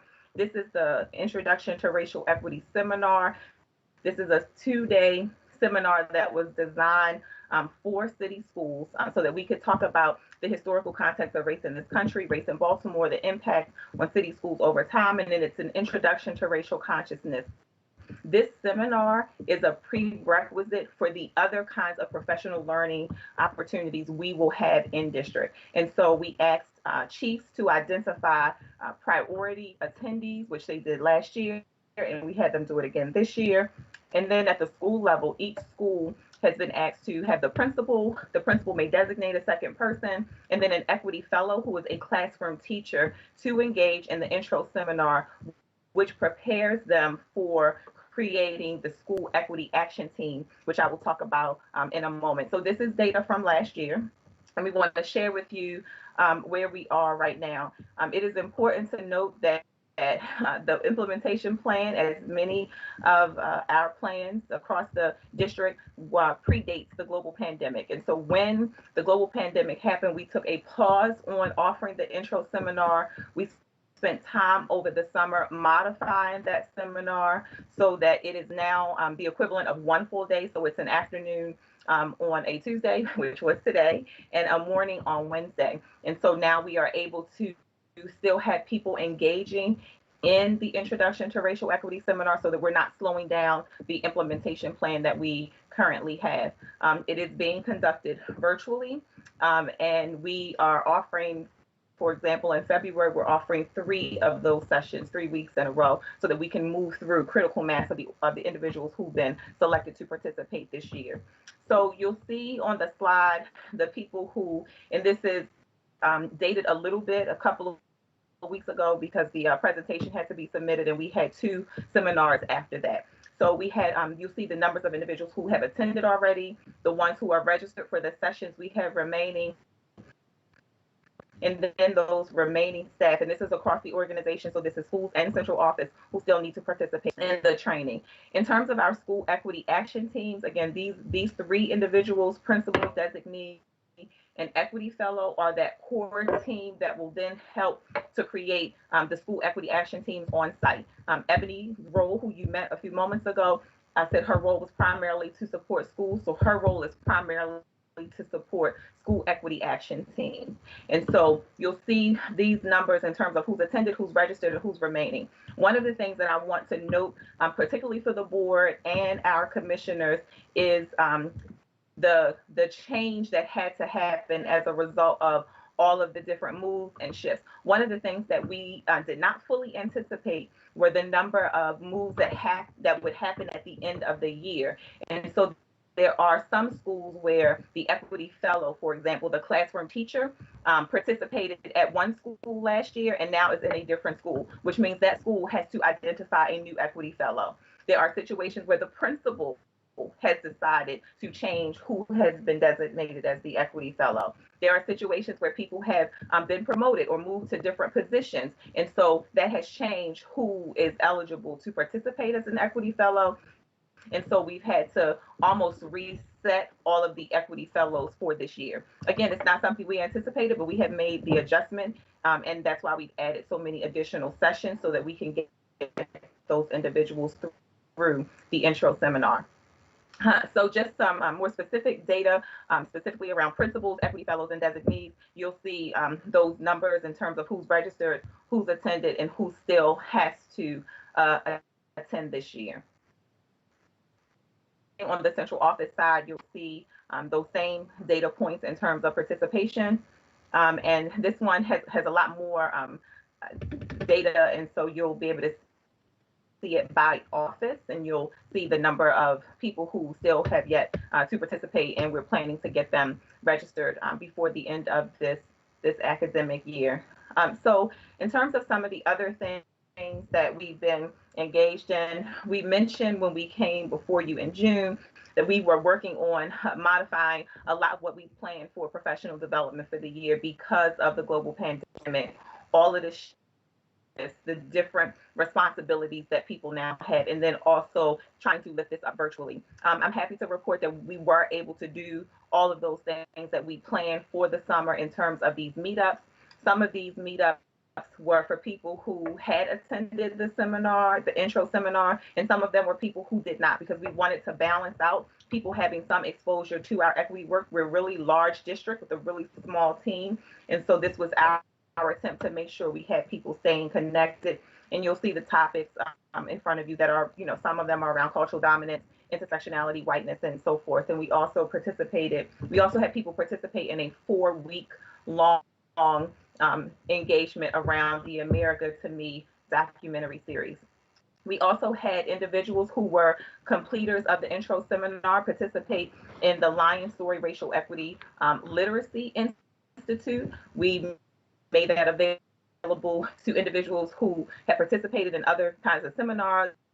We added people who hold the ILED position, so our principal supervisors and some executive directors. So we're trying to increase our bandwidth and also increase those individuals who we consider ambassadors and will help us flank the work in their respective areas. And so we had 2 cohorts participate in Lion Story this year. Push Out, we did a screening. We partnered with some other organizations to include Positive School Center, Restorative Response Baltimore, the Y, and Baltimore County Schools around this collaboration to host the Push Out documentary screening. And for those of you unfamiliar, Push Out is about the criminalization of Black girls in schools. And one of the things that we talk about in our policy is really being able to call forward those kinds of practices that we had that have disproportionate impact on students of color. And so in this case, we focused on girls. We did this for 3 weeks, evenings. We had a keynote, we had people in breakouts. And so the Push Out screening was so well received that we're going to offer it again in the spring and we are working with individual school leaders to host it for their school teams. And so one of the benefits of having the Equity Fellows, those individuals meet with us quarterly. And so what we're helping to build with them is anything that we are offering, like the push-out screening, like the meetups. They can literally pick up a package product, if you will, and use it in their schools with the support of the individuals on our team who hold the specialist role. And so we have Ebony Nicholson, and we will be hopefully adding another person soon. And then raising racially conscious social justice activist children and talking about race in the classroom. As I mentioned earlier, there are a lot of things that are happening around us that have caused us to have to accelerate our approach to how we are having conversations with students about race. We want to make sure that we are shored up. We want to make sure we have the capacity. We want to make sure we create the conditions where students trust us, where students feel safe. Just saying that a space is safe does not mean that it is safe. So we have to make sure we are doing things across the organization that cause students to feel like their voices can be heard and they can speak in their authentic voice. And part of what we know, especially after participating in these two professional learnings, and that was not just the equity office team, we had ILEDs who participated, we had individuals from teaching and learning participate, so that we can have this group, if you will, when things happen, not if, but when things happen, we are able to readily caucus about what we should do and what our responses should be. And so we've spent a considerable amount of time doing that.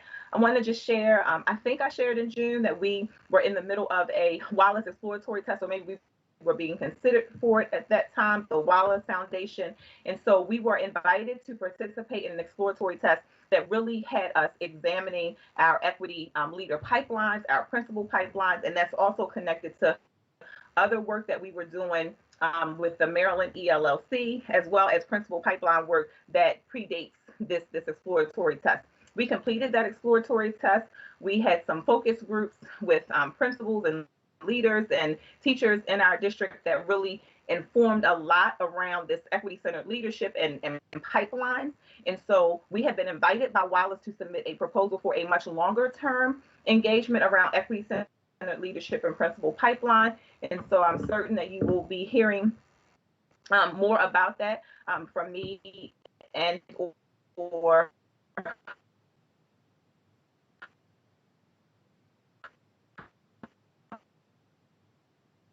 the seat teams. What we are doing right now is we're moving people through the intro seminar. Ebony Nicholson, in partnership with OAA, with Achievement and Accountability, we've been working on developing a school equity action team model that includes professional development and also includes a baseline assessment for data. And so we are working very closely with those teams to make sure that happens, so that the seat teams launch this spring in some schools. Now, it is important to note that because of the size of our team and because Ebony is the only specialist right now, we are limited in how many schools we can serve. And so right now, we are looking at those schools who have their entire core seat team having gone through the seminar. So certainly when we come back in June, we should be able to talk more about that baseline assessment and what is happening at schools.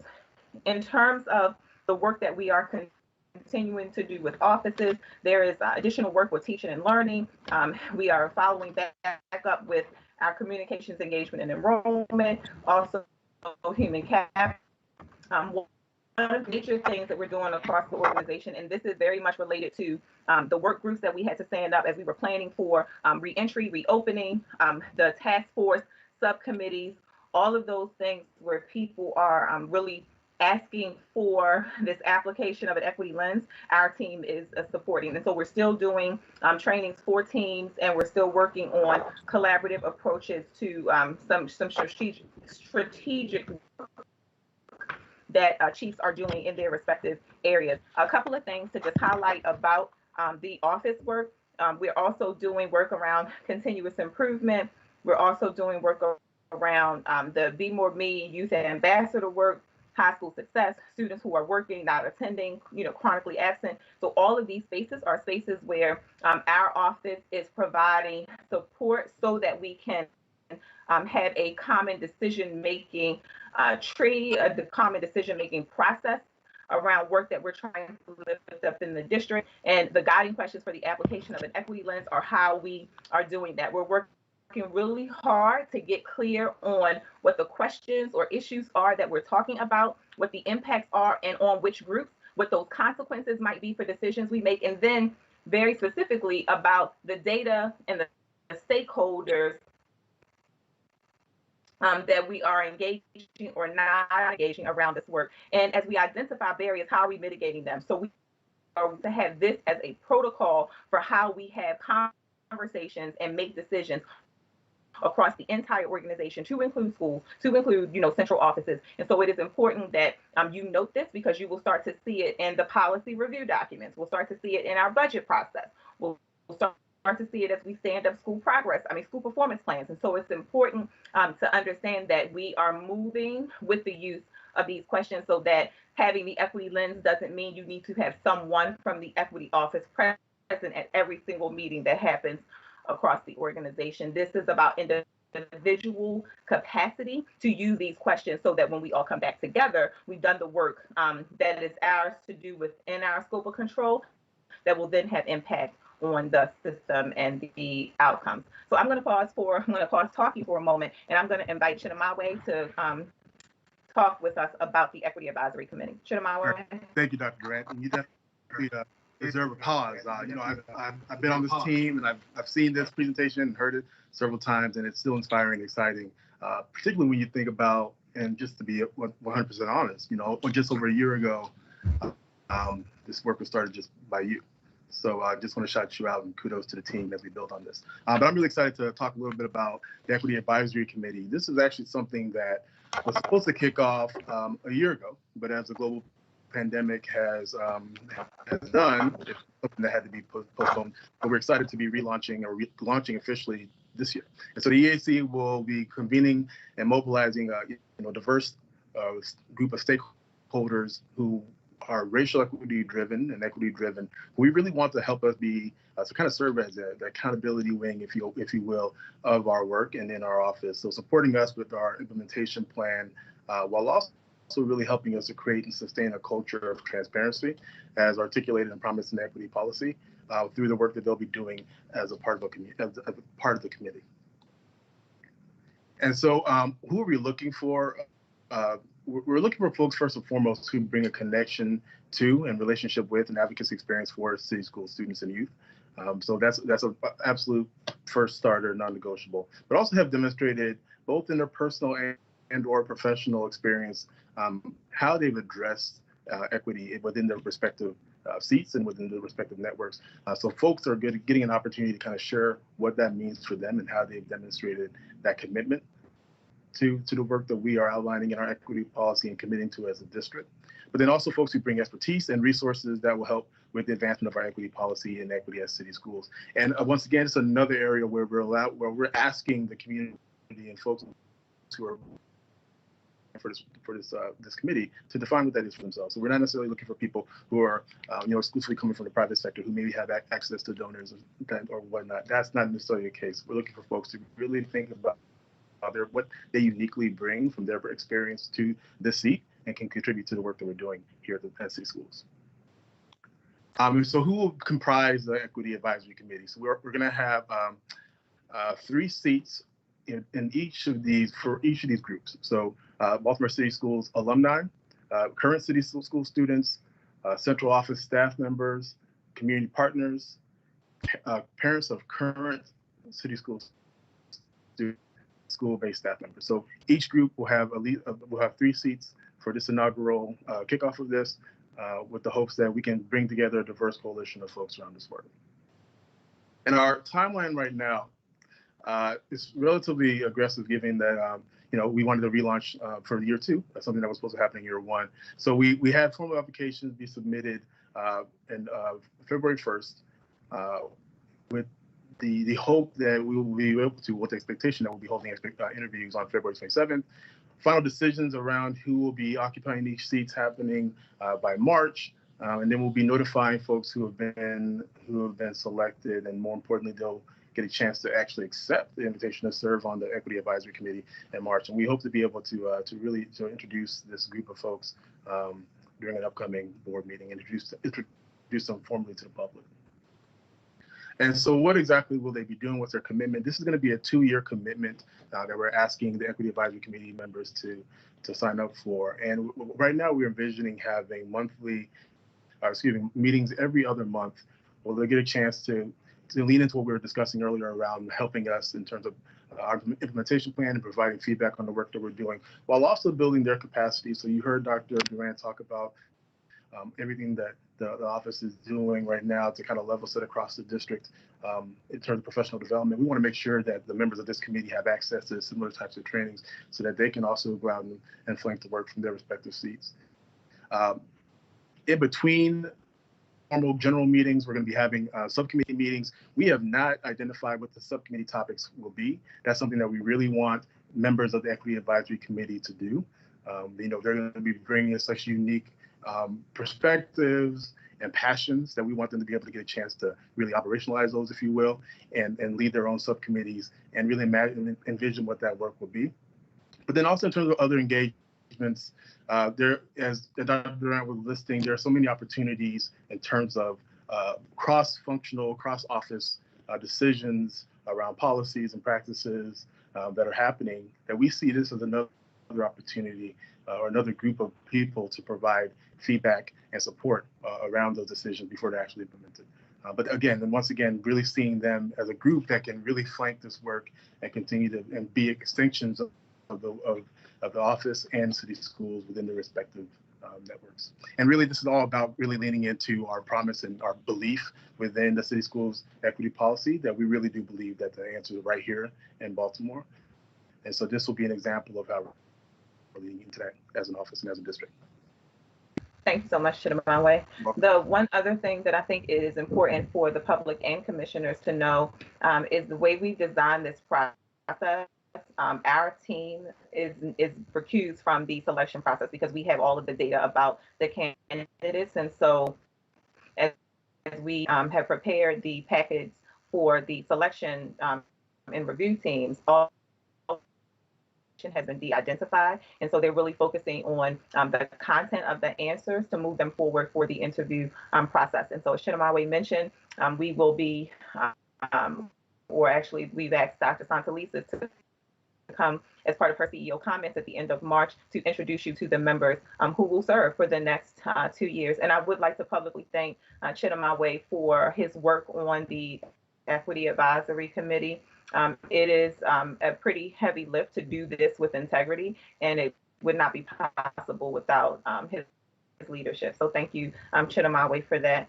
The what's next? So the things that we're working on. So the seat baseline assessment you heard us mention. So we are working very closely with our partners in OAA around coming up with this data set, this profile of schools that we will have for every school, and we're going to be asking the equity fellows, so the teachers on site, to help us to gain the additional data that is really hard to get like in a quantitative way, so we can have this profile of schools. And so as students, as teachers and leaders and buildings are working on the school performance plan, there's an alignment to this assessment.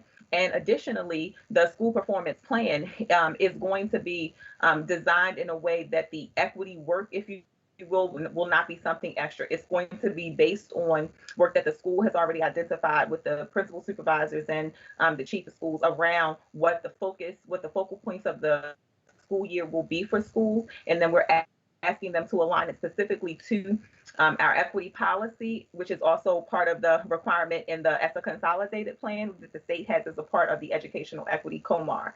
And then long term, and so we're hopeful that with this support with projects like Wallace, we are actually also partnering with, planning to partner with Morgan State around application for a Kellogg grant. And one of the things in not too far away future, I hope that we will have an equity dashboard, so we're able to talk about which students are doing well, which students are on track, which students need additional support, so that we have that for everyone in the district to be able to see, and it's something for public consumption. It's going to take us a while to lift that, but we believe that the seat baseline assessment and the SPP alignment will help us to get there. I also want to share with you, which is information that came after we submitted the PowerPoint for posting. We recently were awarded a grant from Bringing Theory to Practice. It's launched by the Way Forward Initiative, something that launched last year. We were among 15 collaborative groups to get funding to support our project. We partnered with Morgan State University School of Education and Urban Studies on the Maryland Cultural Proficiency Collaborative. And so this is a formalized network of institutional partners. And what we are planning to do is to formalize this partnership around cultural proficiency, to convene a statewide conference, to develop degree granting cultural proficiency certificates for undergrads, grads, and practitioners, so pre-service and in-service teachers, and develop a digital resource hub with best practices for educators, social workers, and public health practitioners. And so we were just awarded that grant, and we are now in the process of planning a conference for the fall, and that will also, we're currently planning for that to be virtual. And then the other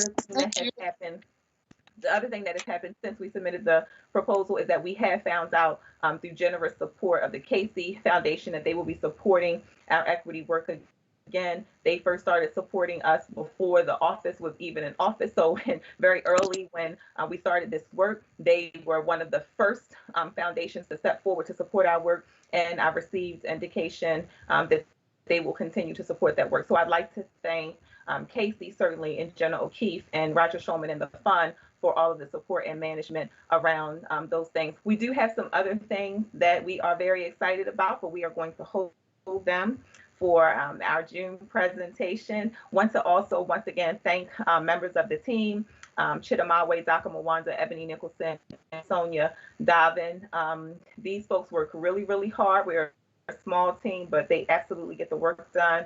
And it would not be possible to stand up the things that we've done, especially in the middle of a global pandemic where we're all leading and living through it, to try to do this work with some fidelity. So I'm very thankful for the members of my team and for my city schools colleagues who absolutely are flanking this work. And we are starting to see that shift in culture. Certainly thank Dr. Santelises for her unwavering support and confidence of the team. And finally, to you, the school commissioners, for your continued support of our equity work. That concludes our presentation for this evening. Thank you. Thank you, Dr. Durant and team.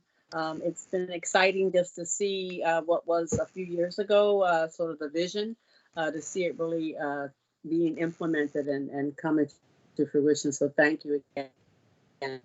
I was excited to hear that partnership you mentioned, the grant you mentioned with Morgan around the cultural proficiency. I working as looking at the professional standards committee for the state. I know that is going to be one of the requirements as we look to the future for folks who want to become teachers in terms of the teacher prep program. So that's absolutely exciting. Thank you. Board members, anyone have a question or comment that you'd like to share? I'm looking for your hands because that's, see anything? Okay. Commissioner McFadden, and then I see Commissioner Richardson. I just would like to say, thank you, Madam Chair. I'd just like to say thank you for the work. This is much needed work that our school system has been in dire need of. And I just want to appreciate you all for your effort, for your energy, for your commitment. And I look forward to seeing how this work continues to grow and blossom throughout not only our school system, but how the culture work that is being done right now impacts the greater community. Hearing about the partnerships with Morgan State University and some of the other partners, it is bringing everyone in. It's like all hands have to be on deck to kind of transform the culture. And thank you for the work. I know that it is not necessarily easy work, but it is much needed work. And I appreciate the collaborative approach that you all are taking to make sure that we grow as a school system and as a city. So thank you. Thank you so much, Commissioner McFadden.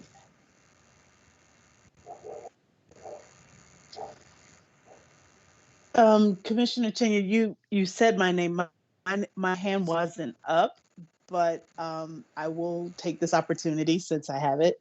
I have to say, Dr. Durant, I am floored by the work that you've been able to do. You were an office of one, and in little time, you've grown, and it's not even like you have a huge staff now. So let's be clear, right? But in such a short time, you've grown your team, and you've really had such an impact on all of our schools within the system. I can't tell you how many times I've talked to principals and how they have said how much they have enjoyed working with you. There are folks who are clamoring, right, to be next on the list type of thing. And so I just really appreciate your leadership. I appreciate the work efforts of you. And I can't wait to see how all of this is going to just take root and really grow within our system. So thank you very much. I don't even know we knew, right, what we were getting when we hired you, but it was one of the best decisions, I will say, that since I've been on the board that we've made. So thank you. Thank you, Commissioner Richardson. Commissioner Sykes. Good evening. Thank you. I just wanted to take the time to say, Dr. Durant, work and your team doing that are currently doing is amazing. Just looking at the presentation and reviewing the presentation, like I'm loving it. All the initiatives that you all are bringing to the table. But one thing that I really took out was interested in, the guiding questions for the application of equity lens. These are some marvelous questions. And I know that you all once this committee begins, I know this is something that you wanted to be, the questions that you would like them to bring. But I would definitely like to see some of these questions, that are here, that they talk about as a group, because ultimately everyone is coming from a different background. And I think that if you begin to talk and have these discussions, people can come to a common ground of some of the things that may be some of the similarities that they may have. And I'm really interested to see, some of that data, if we can, bring some of those questions to the table. So I just wanted to say that I love that these questions are here on the application and this presentation. I'm loving it, and I appreciate everything that you all are doing for city schools and our students especially. Thank you so much, Commissioner Sykes. You should know that we are working, Chinamawe and Christian are working closely to schedule some time for us to really walk the board through how we even got to these questions, like how we got to them, how we practiced using them as a cabinet, how we pushed on each other's thinking and complicated our thinking. And so we are using these as a part of our cabinet deliberations, and we're going to be bringing that forward. And then the chiefs did not know this, so now I'm just going to tell it. When we come back in June, we're actually going to ask chiefs to come forward as part of the presentation to talk about how they use these guiding questions in guiding their teams. And so that's just a precursor to what you all will see coming forward. Thank you. Okay, I don't see any other commissioners who are raising their hands. I want to again thank you, Dr. Durant. Thank you to all of the folks on the team. I think you've heard the same. You've heard it, and I know that we have. I'll just say to the board members, we have a professional development opportunity coming up with the team. So we talked about it earlier today. So please put that on your calendar. We'll be ready to meet with you all. Thank you for the work and continue on with our support.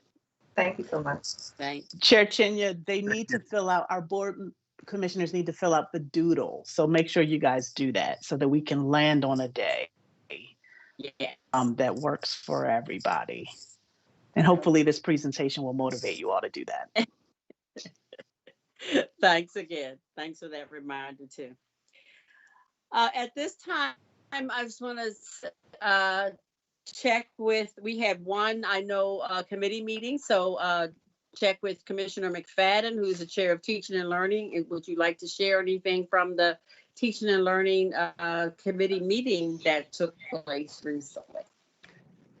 As I appreciate that, Madam Chair, and as always, I'm just going to remind the public that you are certainly welcome to attend our committee meetings. And they begin at 3:30, and you can sign up for public comment if you'd like to. We certainly enjoy the dialogue and the engage of conversation that we're able to have with folks, particularly Commissioner Sykes. We mentioned yesterday with our meeting with ASCBC that we want to start to encourage more of our young people and our students to participate in our committee meetings as possible. So certainly ASCBC is going to support us in that way and help us to get the word out to our students so that they can become more involved in the process. But our meeting, we reviewed both the world language curriculum and the ESOL curriculum, the English speakers of other languages curriculum. In addition to, as board members know, there was an attendance update and summer learning update. So some updates from our progress from last summer.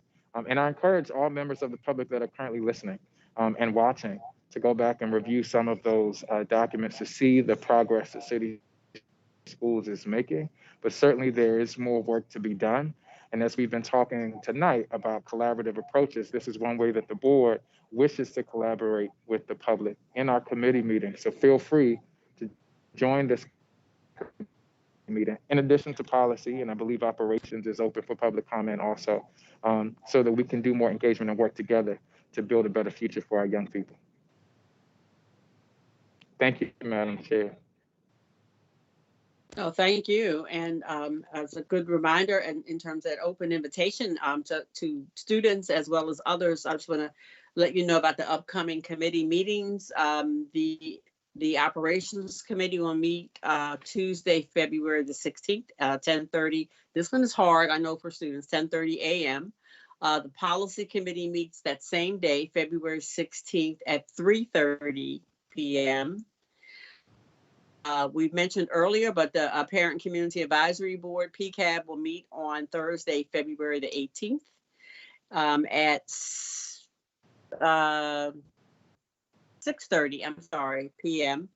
The next public board meeting will be on February the 23rd, and Teaching and Learning meets again on Tuesday, March the 2nd. I also want to remind folks that there's also going to be a special COMAR hearing at 8 p.m. this evening. So those folks who would like to attend that, please. I believe we close and then reopen. But I just want to give you that announcement at this time. So now we actually have the opportunity this evening for board members to engage in some conversation and to highlight any of the issues or events that you would like to. Remember, our guidelines for this is that it will be a 30-minute period, and that we are not introducing policy. This is just open conversation. If there are questions that we need to get more information for, we will absolutely do that. But at this time, I will then open the floor to board members. I see Commissioner McFadden. Thank you, Madam Chair. I just wanted to, in light of the last presentation that we just had on our work around equity, the National School Board Association is sponsoring and hosting its annual Equity Symposium tomorrow, which several of the board commissioners will be attending. I know I'll be attending. And in addition to us attending, Dr. James, Commissioner James, is presenting during that symposium tomorrow. So I just wanted to talk about that, because NSBA tends to do a great job with the Equity Symposium. And I think it's in perfect alignment with the discussion that we were just talking about, especially dealing with school board members. So in addition to the equity training that we all have to sign up for, this is another opportunity for us to think about some of our practices historically that just have not been benefiting all of our young people and all of our families and all of our communities, whether they are conscious or unconscious. So I just wanted to raise that. And I know that I see Dr. James. I didn't know she wanted to add anything before I pose something to Commissioner Sykes. No, not at all. Just that I encourage the board members to attend. The fee has been waived this year, so anyone can jump in, and conference starts at 1 o'clock tomorrow with an introduction from the very new executive director for NSBA. You'll get a chance to meet her as well. So thank you for that, Mr. Fadden. And could I just add some kudos? I know I was mentioning, what some of our board members are doing, but Dr. James quietly does quite a bit, especially in representing our board and as well as the state in both May with NSBA, with the Council of Great City Schools, and with Q. And we've been fortunate to attend conferences and see one of our own as a presenter. So thank you for that, for sharing that, and congratulations to you too. Okay, I know Commissioner McFadden, you had a second part, and then I'm seeing in order. Then I see Dr. Bondima's hand after you. Yes, ma'am. It is just bringing up Commissioner Sykes. Yesterday, we had a really great meeting with Commissioner Brooks, Commissioner Roberts, Commissioner Richardson. You can't hear me? Did you? Can I was telling Ash to stop making so much noise. Go ahead. We had a great meeting with the Associated Student Congress of Baltimore City yesterday, some of their leaders, including Commissioner Sykes. And we were talking about more ways that we can involve our young people, our students particularly, and raise their voices. And so, Commissioner Sykes, I didn't know if you wanted to share anything about our meeting yesterday and some of the ideas that you are having as we're thinking about making sure that our students are, their voices are raised even more than what they are right now. Thank you, Commissioner McFadden.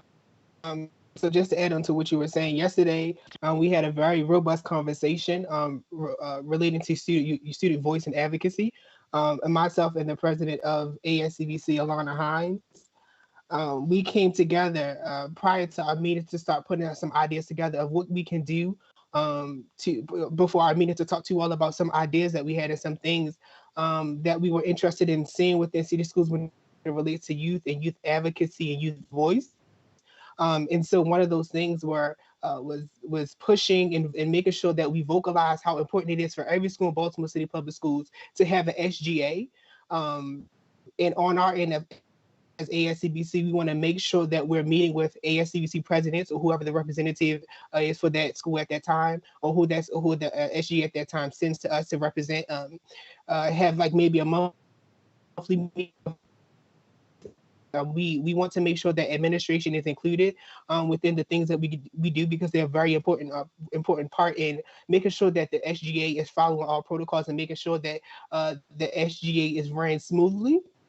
And so we just wanted to put some ideas together, and I wrote down some of my notes. And so we really wanted to talk about social media, putting out things, making sure that we utilize our social medias to put forth to make sure that our students who use social media is getting all information that we send out. And another idea, that we came up with was maybe adding the Google district-wide Google Classroom page, which was a very interesting topic, which is the Google Classroom page, was to really just be led by ASCBC, where we do all updated information to where parents, administration, anyone within city schools can join, and they can see any updated information that may relate to students or even faculty that they can participate in. So yesterday was a wonderful meeting, and I really think that we got a lot of information done. And I'm excited to see from here on out where we go with the SGAs within our schools. And I just want to say that I hope that every school is making sure that we look into having an SGA, because student voice is the most important thing that we have within city schools, is to make sure that students are advocating for themselves and someone is advocating for them, and that also that parents know that we have an advocacy group that is student led, and that we will to do all things possible to make sure that student voice is heard. Thank you, Commissioner Sykes. One thing I would like to challenge as you move forward, because I think having the SGA is absolutely right on target.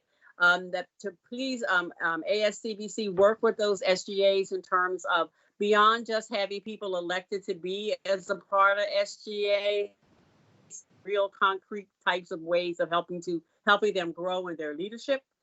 And understanding of what those roles are, the voice and advocacy, so that when it's time for students to come and take the seat that you have, they are well prepared with lots of experience and lots of opportunities to lead. But that's absolutely great. Thank you. Dr. Bondima. No, I just want to end with the recommendation again that everyone should try to make an attempt to hear Dr. Commissioner James's presentation. Firstly, I want to ask you, Commissioner James, what is the title of your presentation? And also want to say that when you go to a presentation by Commissioner James, you are going to see an exciting, energetic, very active presentation. She's well known all over the country, so we should take full advantage of any presentation that she's presenting at the conference. So it would be nice if some of our teachers and some of our staff and administrators could listen to your presentation. Thank you, Dr. Budniva. That's very kind. I will be part of a panel talking about stories from the field about how we can do equity work as part of our organic work. As yes, it's policy, but it's also baked into our curriculum decisions and our budgeting decisions. And specifically, I'm going to be focusing on the role of physical education and the arts and how budgeting for those is budgeting for equity. Thank you. Okay.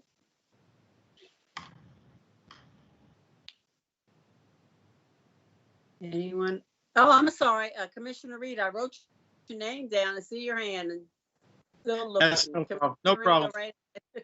I mean, I just like to talk about how I've seen the system elevate in terms of communication, engagement, transparency, data, and other factors. But I would hope that we continue the trajectory, because I think engagement, communication, people getting the best data possible, and being really important to go forward. And that's all the tentacles. So thank you.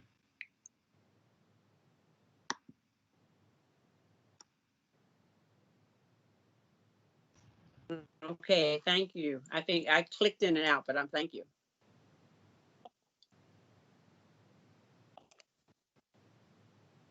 Anyone else?